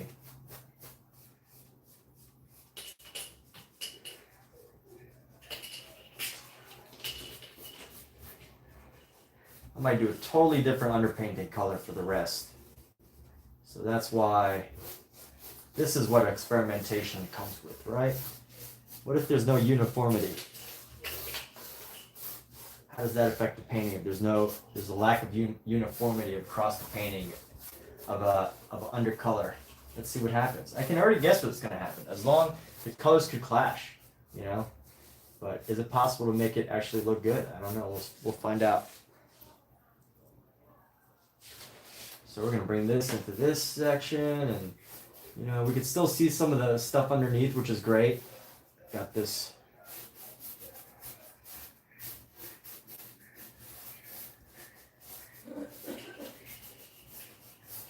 And I'm not exactly sure how far into the realism we're going to get. And we're going to go in here and in here. As long as we can still see some of the shape that we're looking for, I'll be happy with it. So let's go like this. We're going to do multiple. I think a lot of my paintings have this like multiple underpainting design. This is not a new thing for me, right? Because usually I paint with like 5 different colors, just whatever colors I have remaining from my canvas, and just throw it on. I tend to do that a lot. So let's grab some mineral spirit, and we're going to dip it in some oil. We're going to let this be a oily mineral mixture right here. Look at that. Look at all that drip. That's what we want. We actually want that drip. Or I want that drip. Now, I've been thinking about cooking. I think cooking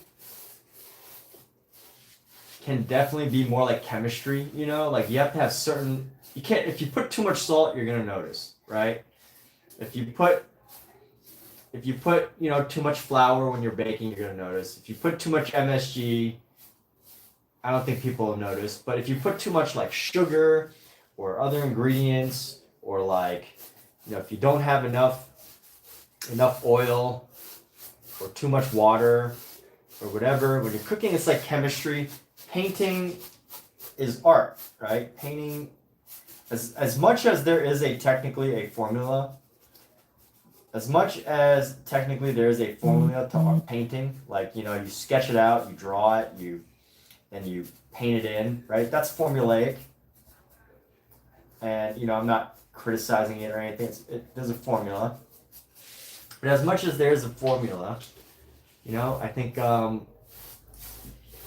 it's, as soon as you realize that you don't have to have a formula to make a good painting,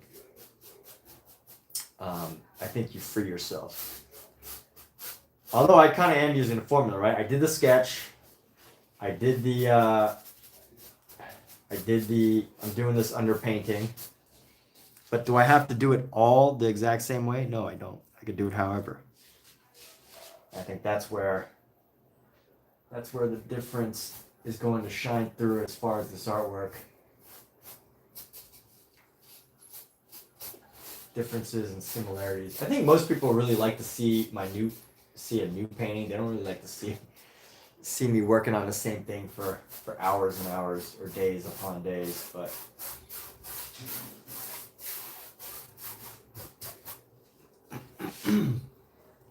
good job, buddy. Thank you. Good job to me.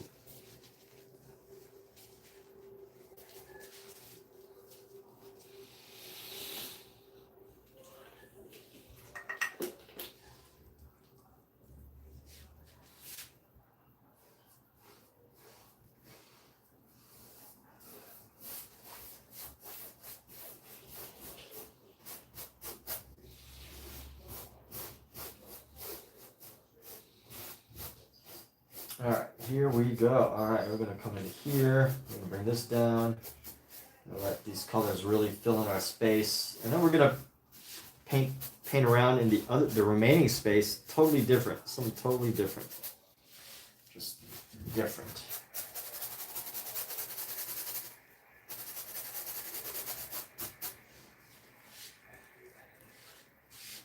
Really just staining the surface to prepare for our next go ahead.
Alright, so we're just going to paint this a big bright red.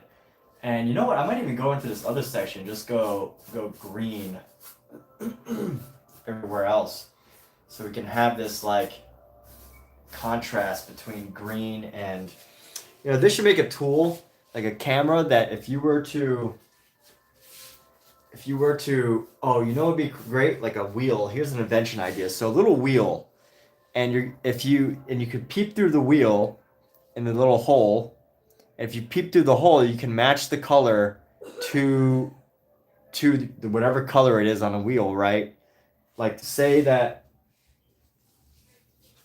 I guess I gotta do this without the wheel, but let's just say that, you know, I had a hole on this wheel and I could compare it, right? Let's see. So I already know, I mean, I definitely know that this is like a red. This is like a form of red. So if I could take this red and just peep through the hole and peep exactly where it is, and I could see the exact complementary on this side. So anyway, let's see. Oh yeah, we can actually find this. So if I could match up exactly just by using like a little whole circle. I don't know how that would work though. If I could like shift a little circle up and down or something, that'd be kind of cool. Or if I could match the color right here. Oh yeah, you kind of see it through here. That kind of works. So that's going to be like this red right here. So if I was to see the complement, what would this red be? Oh yeah. Color key is going to be this one. I guess this is already invented. It's just Just got to figure out how to use it, right? This is that red right there. So this like section of red. So complement would be like a cyan, so an off blue. So let's go with that. Let's go find our off blue and just throw it in there. We're gonna use, actually, instead of a cyan, I have this really dark cerulean blue hue. That's great because it's a blue hue.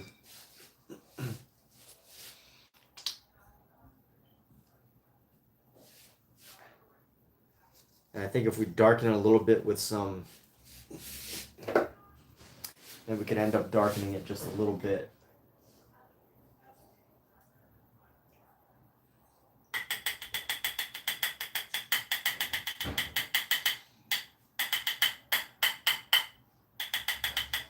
You know, I could darken it with just a little bit of this, that,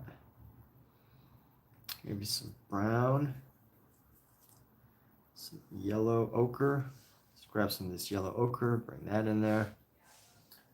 Grab some oil, some mineral spirit. Just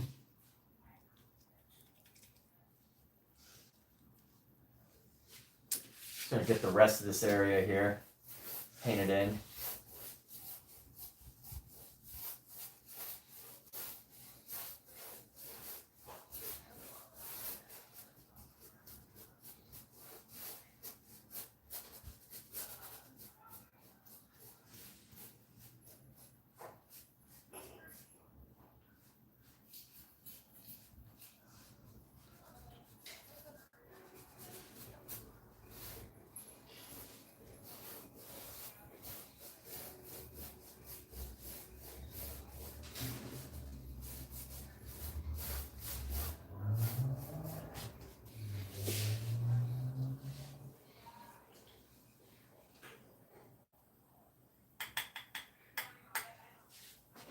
Right now, this is just a wacky underpainting. Just so we have a really deep base color here. Nice, raw, deep base undercolor.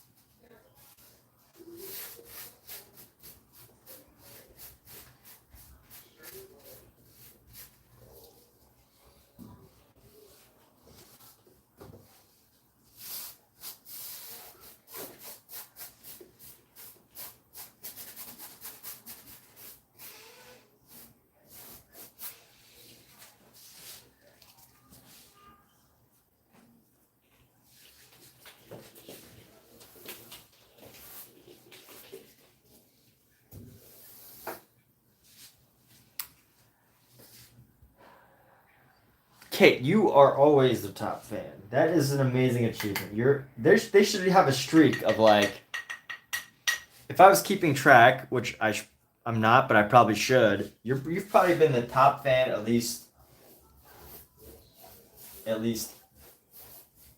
5 days in a row.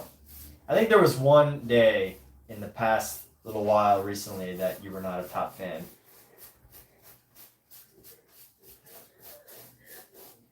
I don't know who beat you, but I can't remember. I think it was Omizu. Omizu was the #1 fan. He automatically gets it though. Even if it, Omizu is #1. It's been supporting my channel for quite a long time. You're #1 right now though. You're obviously #1. Obviously the #1 fan. #1 top fan.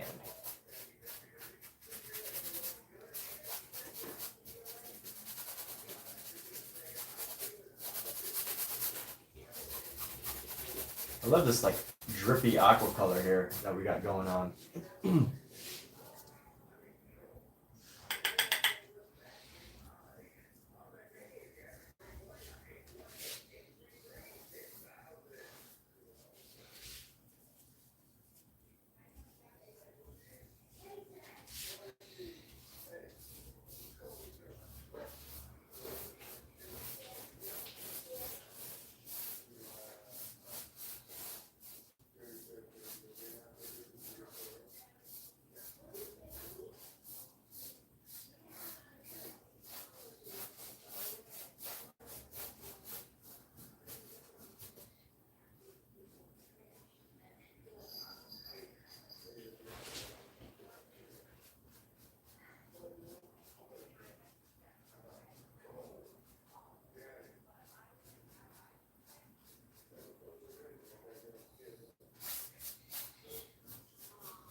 Honestly, I think Omizu's been watching my stream for over a year now.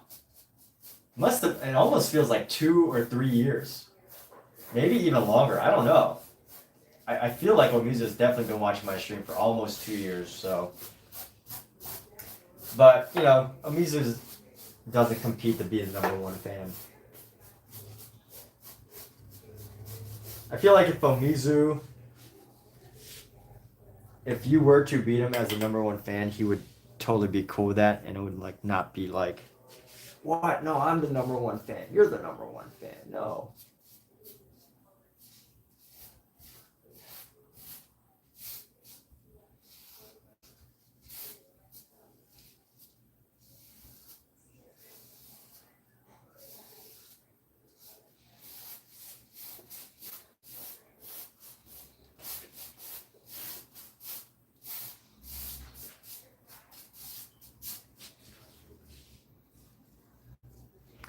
What am I painting right now? I'm just staining the surface. People call this an underpainting. People might call this an underpainting, but I don't really do it in a traditional way, so I barely even call it an underpainting. I'm just covering the surface. I'm staining it. Like, one thing that bothers me when I paint is when I see like little specks of white showing through the canvas. That usually bothers me. So I like to paint the sides of the canvas. Not everyone does it. I like to paint the whole canvas and like get a nice continuous color all around.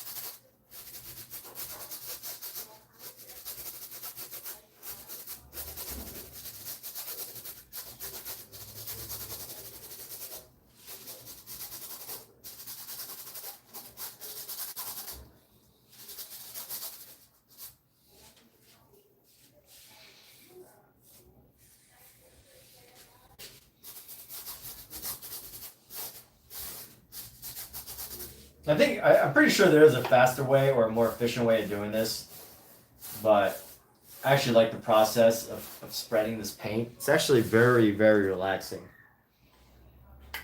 It's quite a relaxing activity, so.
All right, let's go like this.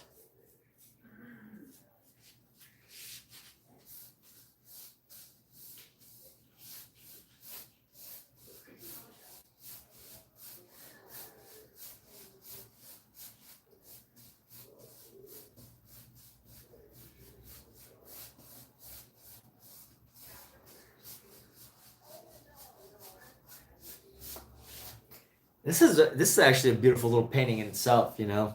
It's a nice little painting in itself, but we're going further than this. We're going beyond. We're going beyond just the most basic attempt at figuration, abstraction, design. We're going above and beyond. Up, up, and away. We're going up, up, and beyond.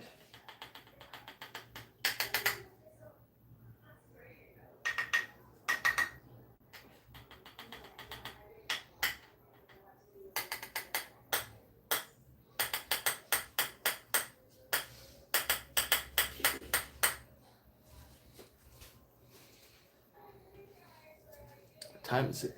It's 2 hours and 15 minutes, 7:10. I think I got a couple more hours of painting left in me. All right, nice little shout out to Kate for being the #1 fan.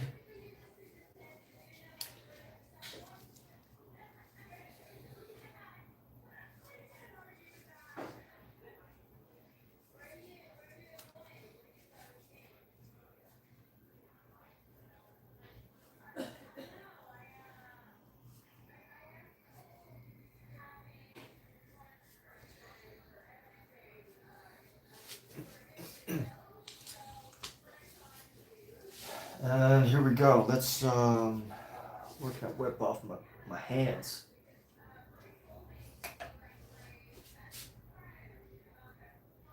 Where did my rags go? Where's all my rags? My cat's been getting into this? Jesus. It's gross. I'm gonna throw this away. Hope not. They're not allowed in this room, by the way. My cats are not allowed in this room. For the most part.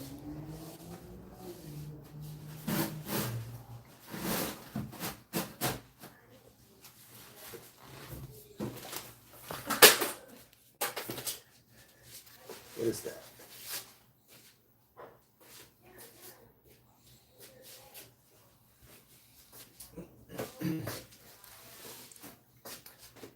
Okay, let's get back to our figure now. What were we using? We were using this like deep black color.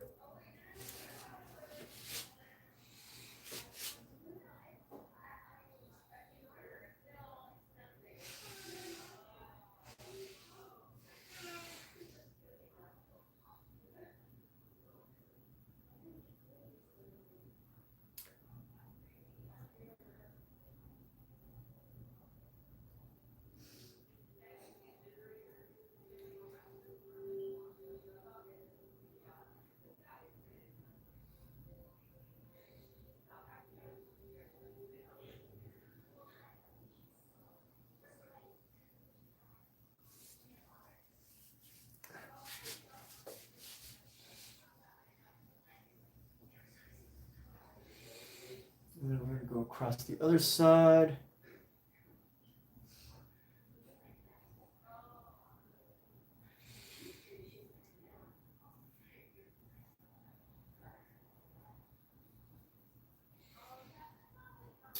And we're going to bring this down like so. We're going to start to see the figure come about.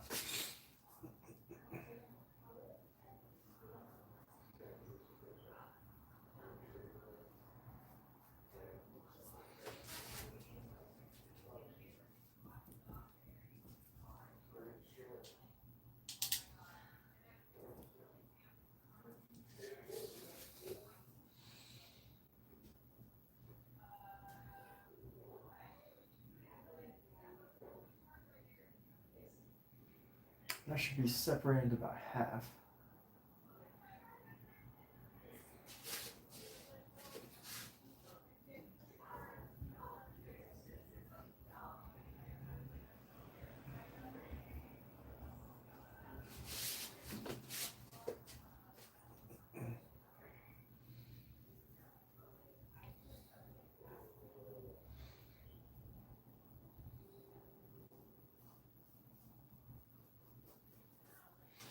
Let's try to find a nice dark blue. We're going to go switch up our color here. Go into nice deep blue. Nice deep blue color here. Let's go like that. Deep blue. Switch up our color.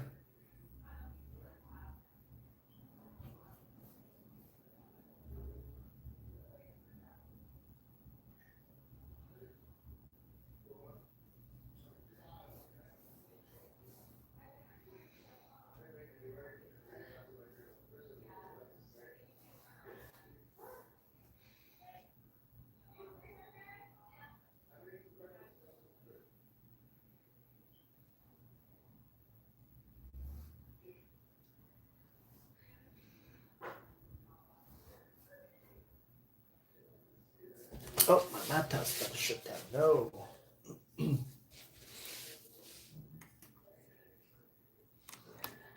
No. Ah, there we go. All right, it's back on. My laptop almost shut off, but it's back on now.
Let me try to find some browns here. There we go. Top of the head.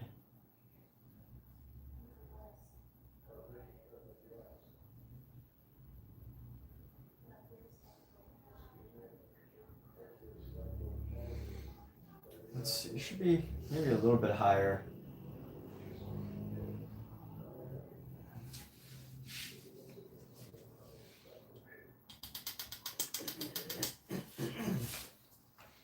Let's get some of the highlights into here. We're just going to separate some of the highlights.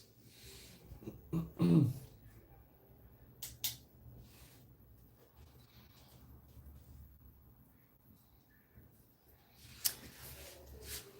let's go like this. So we're going to bring a shoe down.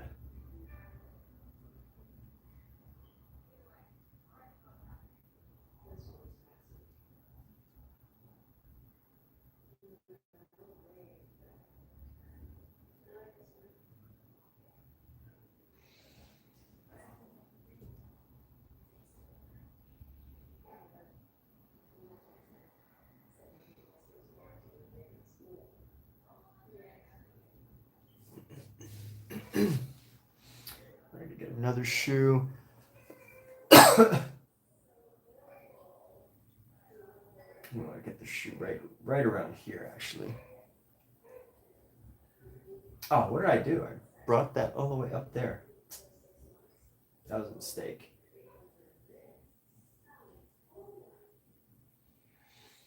And then we're going to bring a shirt around. So a nice little shirt. It's going to be a shirt.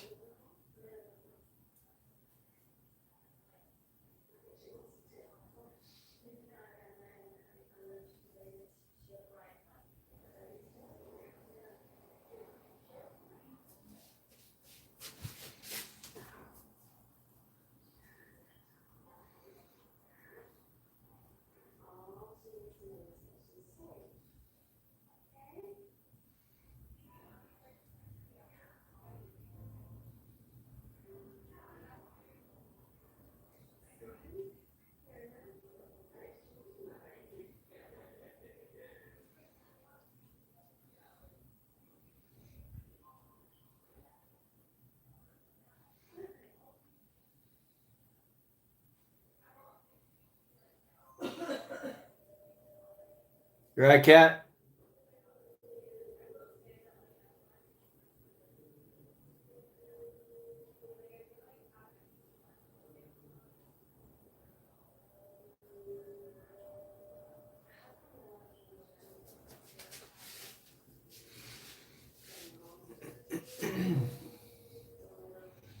We're actually going to use this color to come down.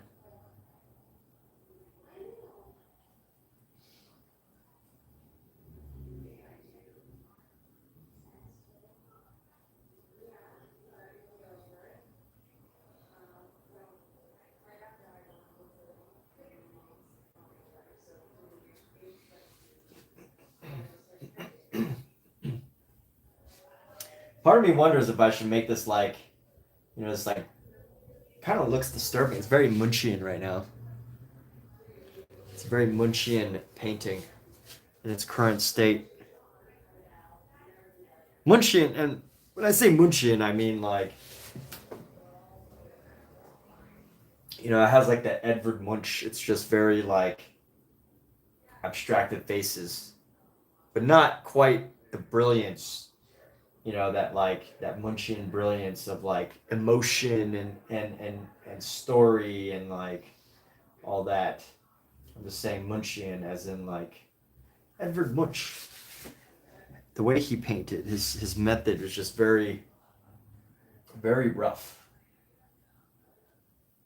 It felt very unrefined.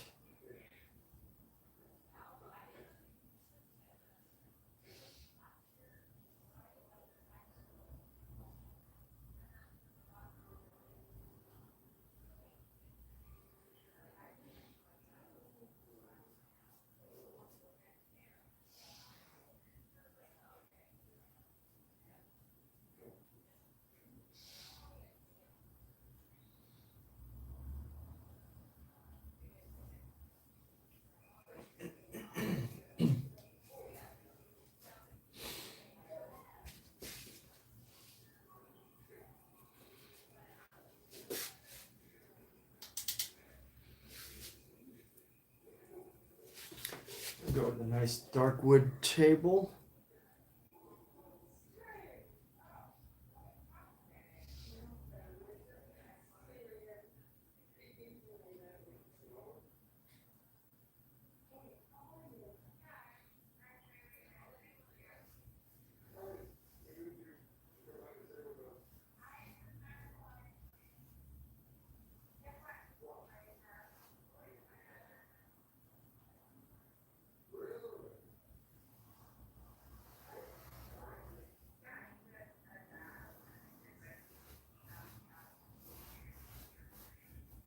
Excuse me.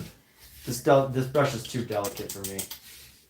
I think it'll work good on the faces, on the face and the body, but I don't think it's gonna work on. It's not gonna work for the rest.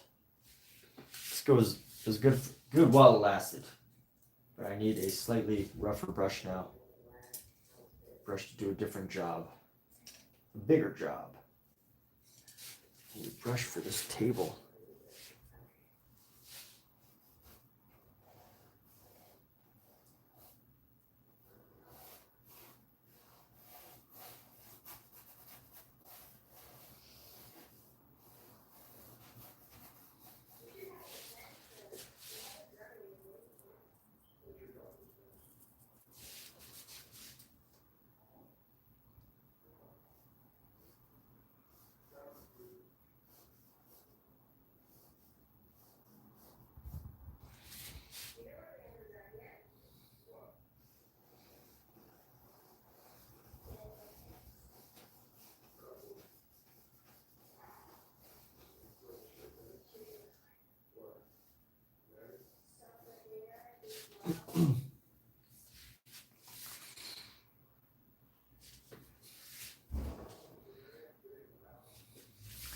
Let's go bring back out this dark blue here.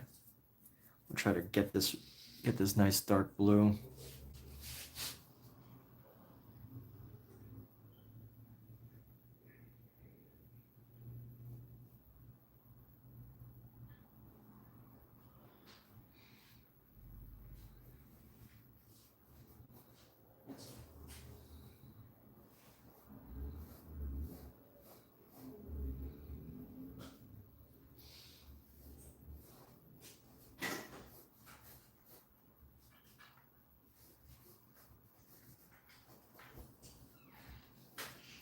Cat, you escaping? The cat just escaped. I have to go get her. I have to go bring her back to captivity.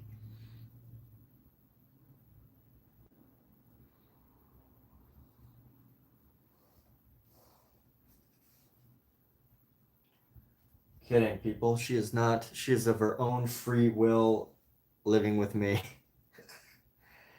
cat is living with me on her own free will, okay, people? No matter what anybody tries to tell you.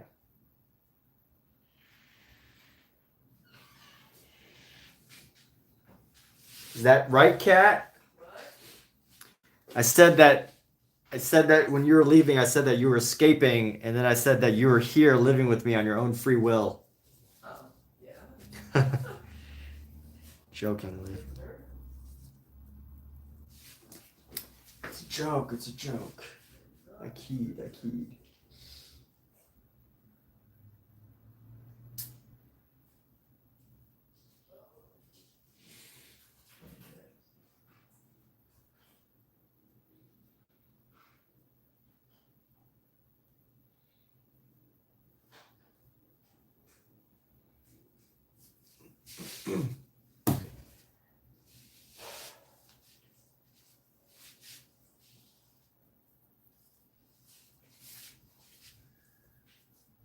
Let's go around.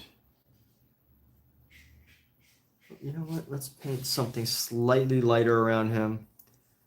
Not quite as dark, but not quite as light. So we're gonna go around him. Actually, no, let's just paint some green walls. Let's start with some green walls. Let's go with some. Oh, this isn't gonna be good because we have this red. Well, you know what? Let's play with it. Let's see where this takes us. So we're just gonna go.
Clean this little piece off. And let's go a little bit tighter on the face. I think we get the face pretty basically. Let me go with this tan peach color. Let's go with like this peach.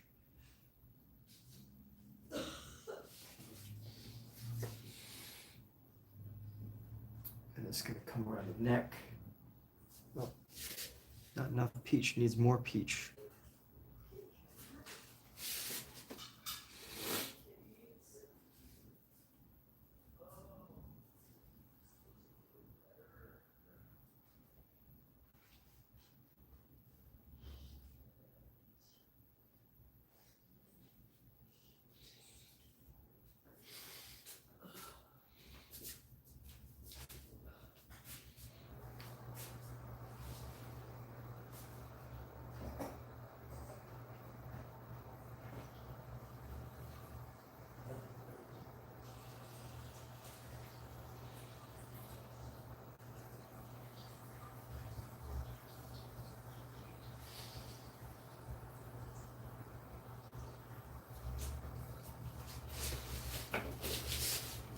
Let's make a little shadow.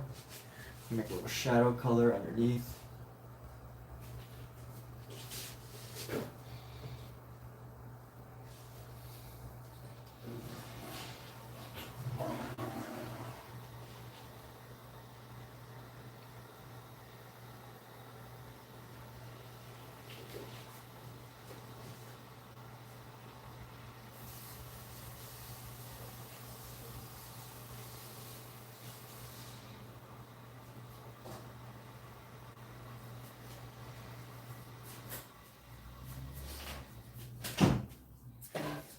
What's up? Not much. Stuffy nose. Headache. Body aches. Sore throat. Oh yeah, Nothing much. that's it. No.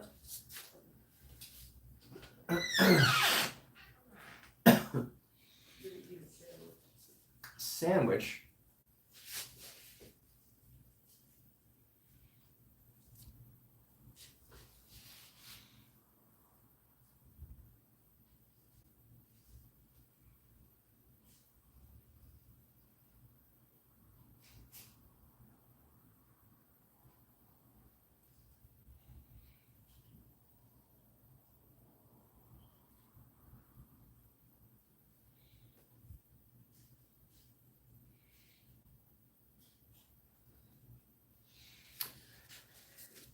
Let's go with some dark running glasses just to establish the face. It's gonna really help us set the tone for this.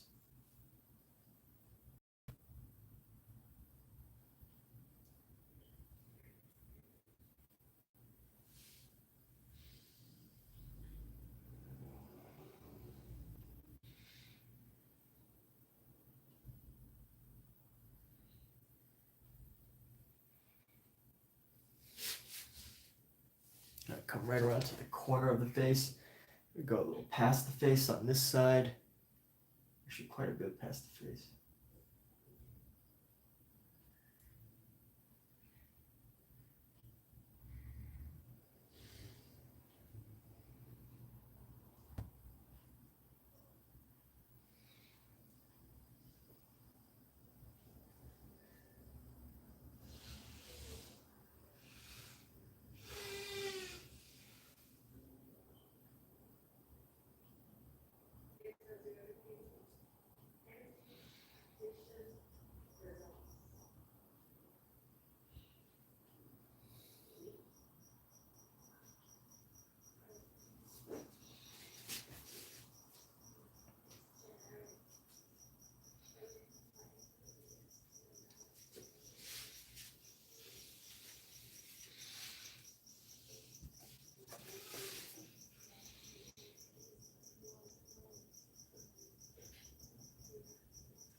Let's clean off this brush. We're actually gonna.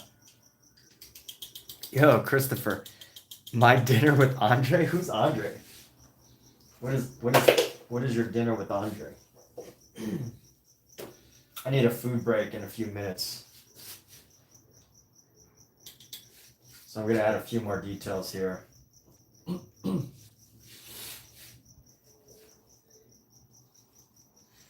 Christopher likes it. Thank you, Chris.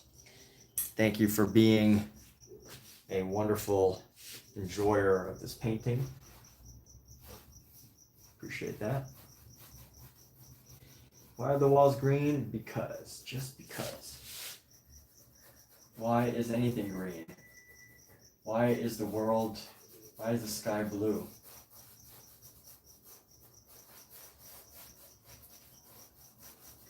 Why is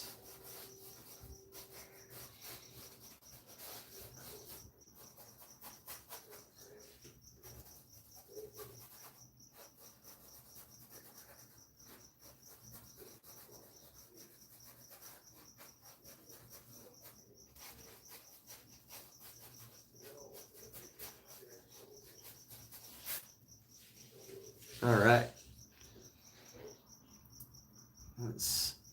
This foot looks a little bit messed up, so it's just a weird angle because of the table. So we're gonna have to modify that. But let's go clean this up right here.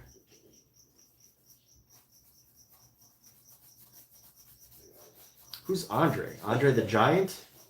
Andre 3000? Who is Andre? I don't know this Andre reference you speak of. I'm gonna grab some more black here. And we need this thing right here.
Christopher number 3, Kate Preferred number 1, Omizu probably also number 1.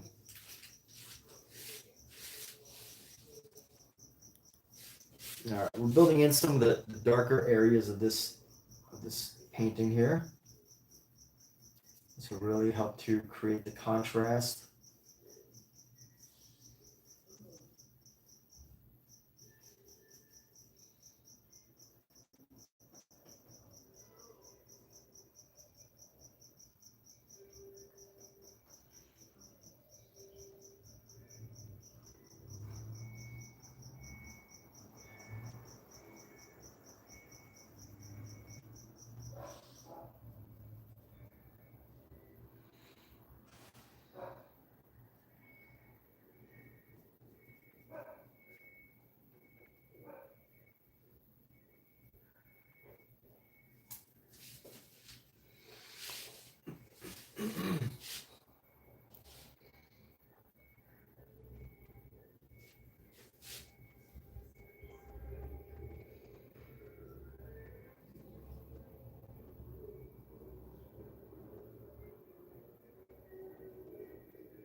All right, I've got some major details laid down. So right now I'm going to get some more minor details on the face, and then we're going to wrap up for this evening. I might come back. I don't know. Probably not. Usually I don't do... If I have a full day, I might paint like, I might give twice a day. But usually if I don't have a full day, I'll probably just do like once.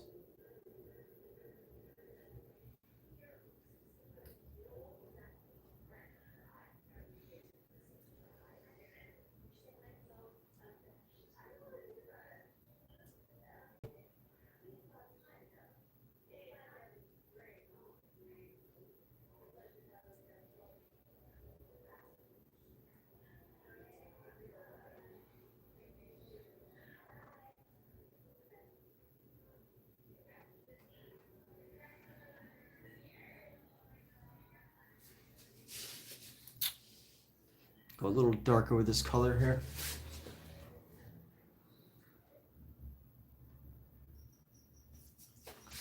A little darker, just a little bit darker. There we go. Hopefully this is it. Hopefully this is that shade that we're looking for. All right, maybe could go a little darker, but that's okay. We're gonna go with this.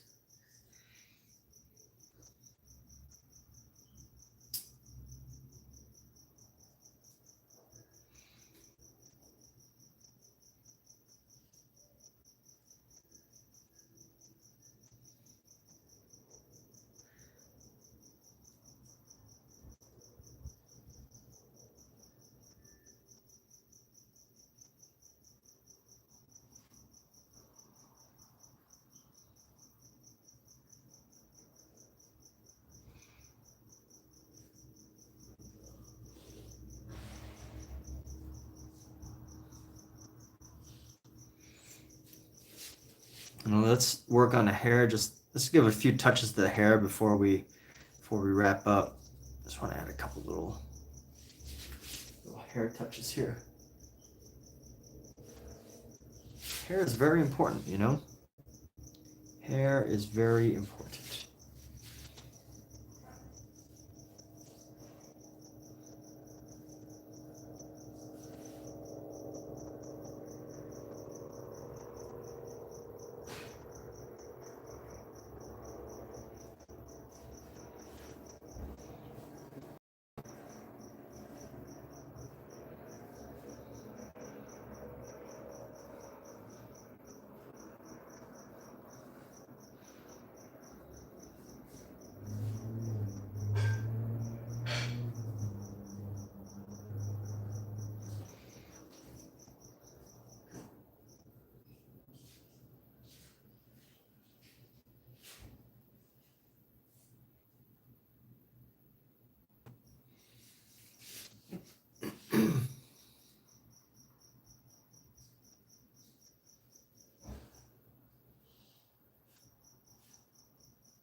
Actually, you know what? We can actually add these details to get some of the hand details. So let's do that. Let's get some of these hands.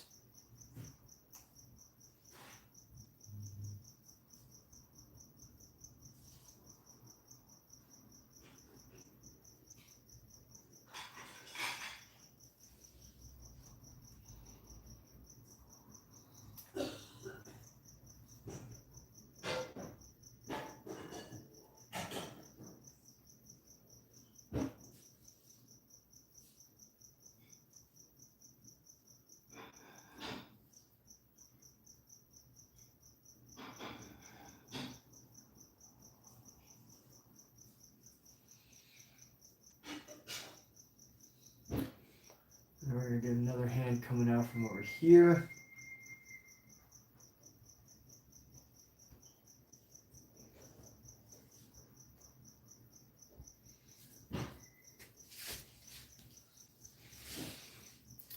And then let's go.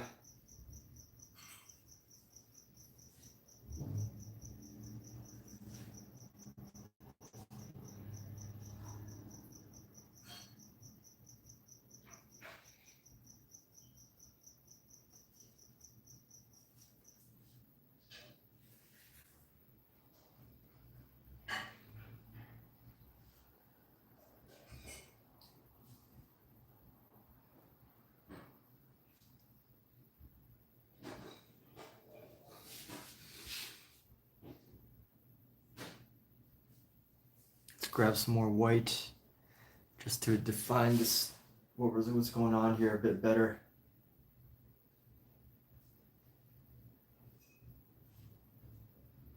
What is exactly going on here? It's about, this painting is about writers in Hollywood.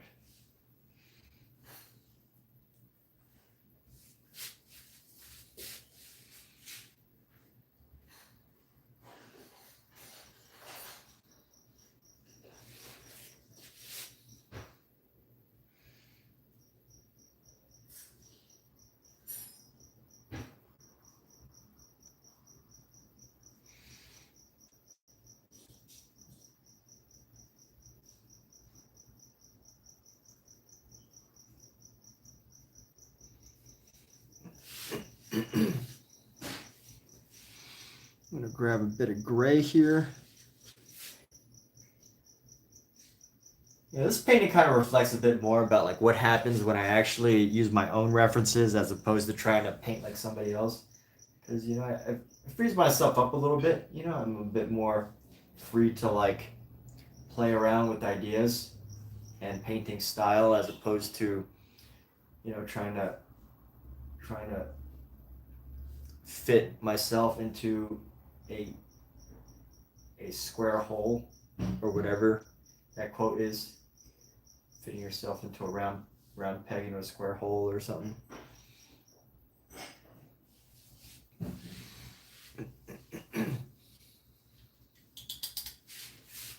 Alright, let's see if I grab some of this red. This painting definitely has red in it. I'm gonna need this red.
All right, we're gonna take a little break.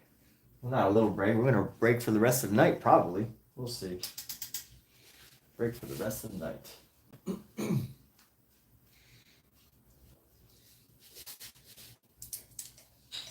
Just getting these minor, some of the small details set in. Excuse me. And then we'll keep this painting, keep adapting, keep improving, updating, modifying. And eventually we'll have something that we can be happy about.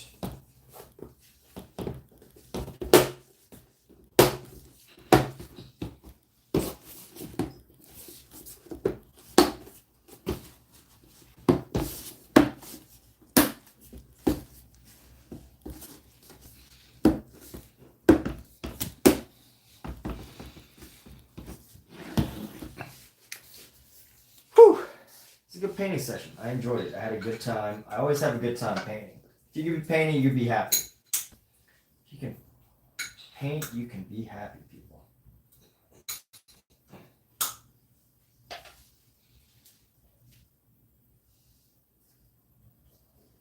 But they say that some of the best things in life are free, but they're really not, because one of the best things in life is the ability to create things, make things.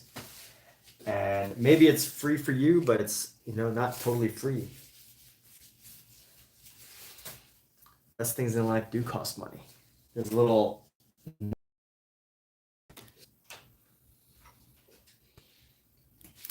creating doesn't need to cost money, but painting specifically, you need resources. All right. Well, that's the wrap up, the motivation for everybody. Take care, everybody. Good night. Thank you.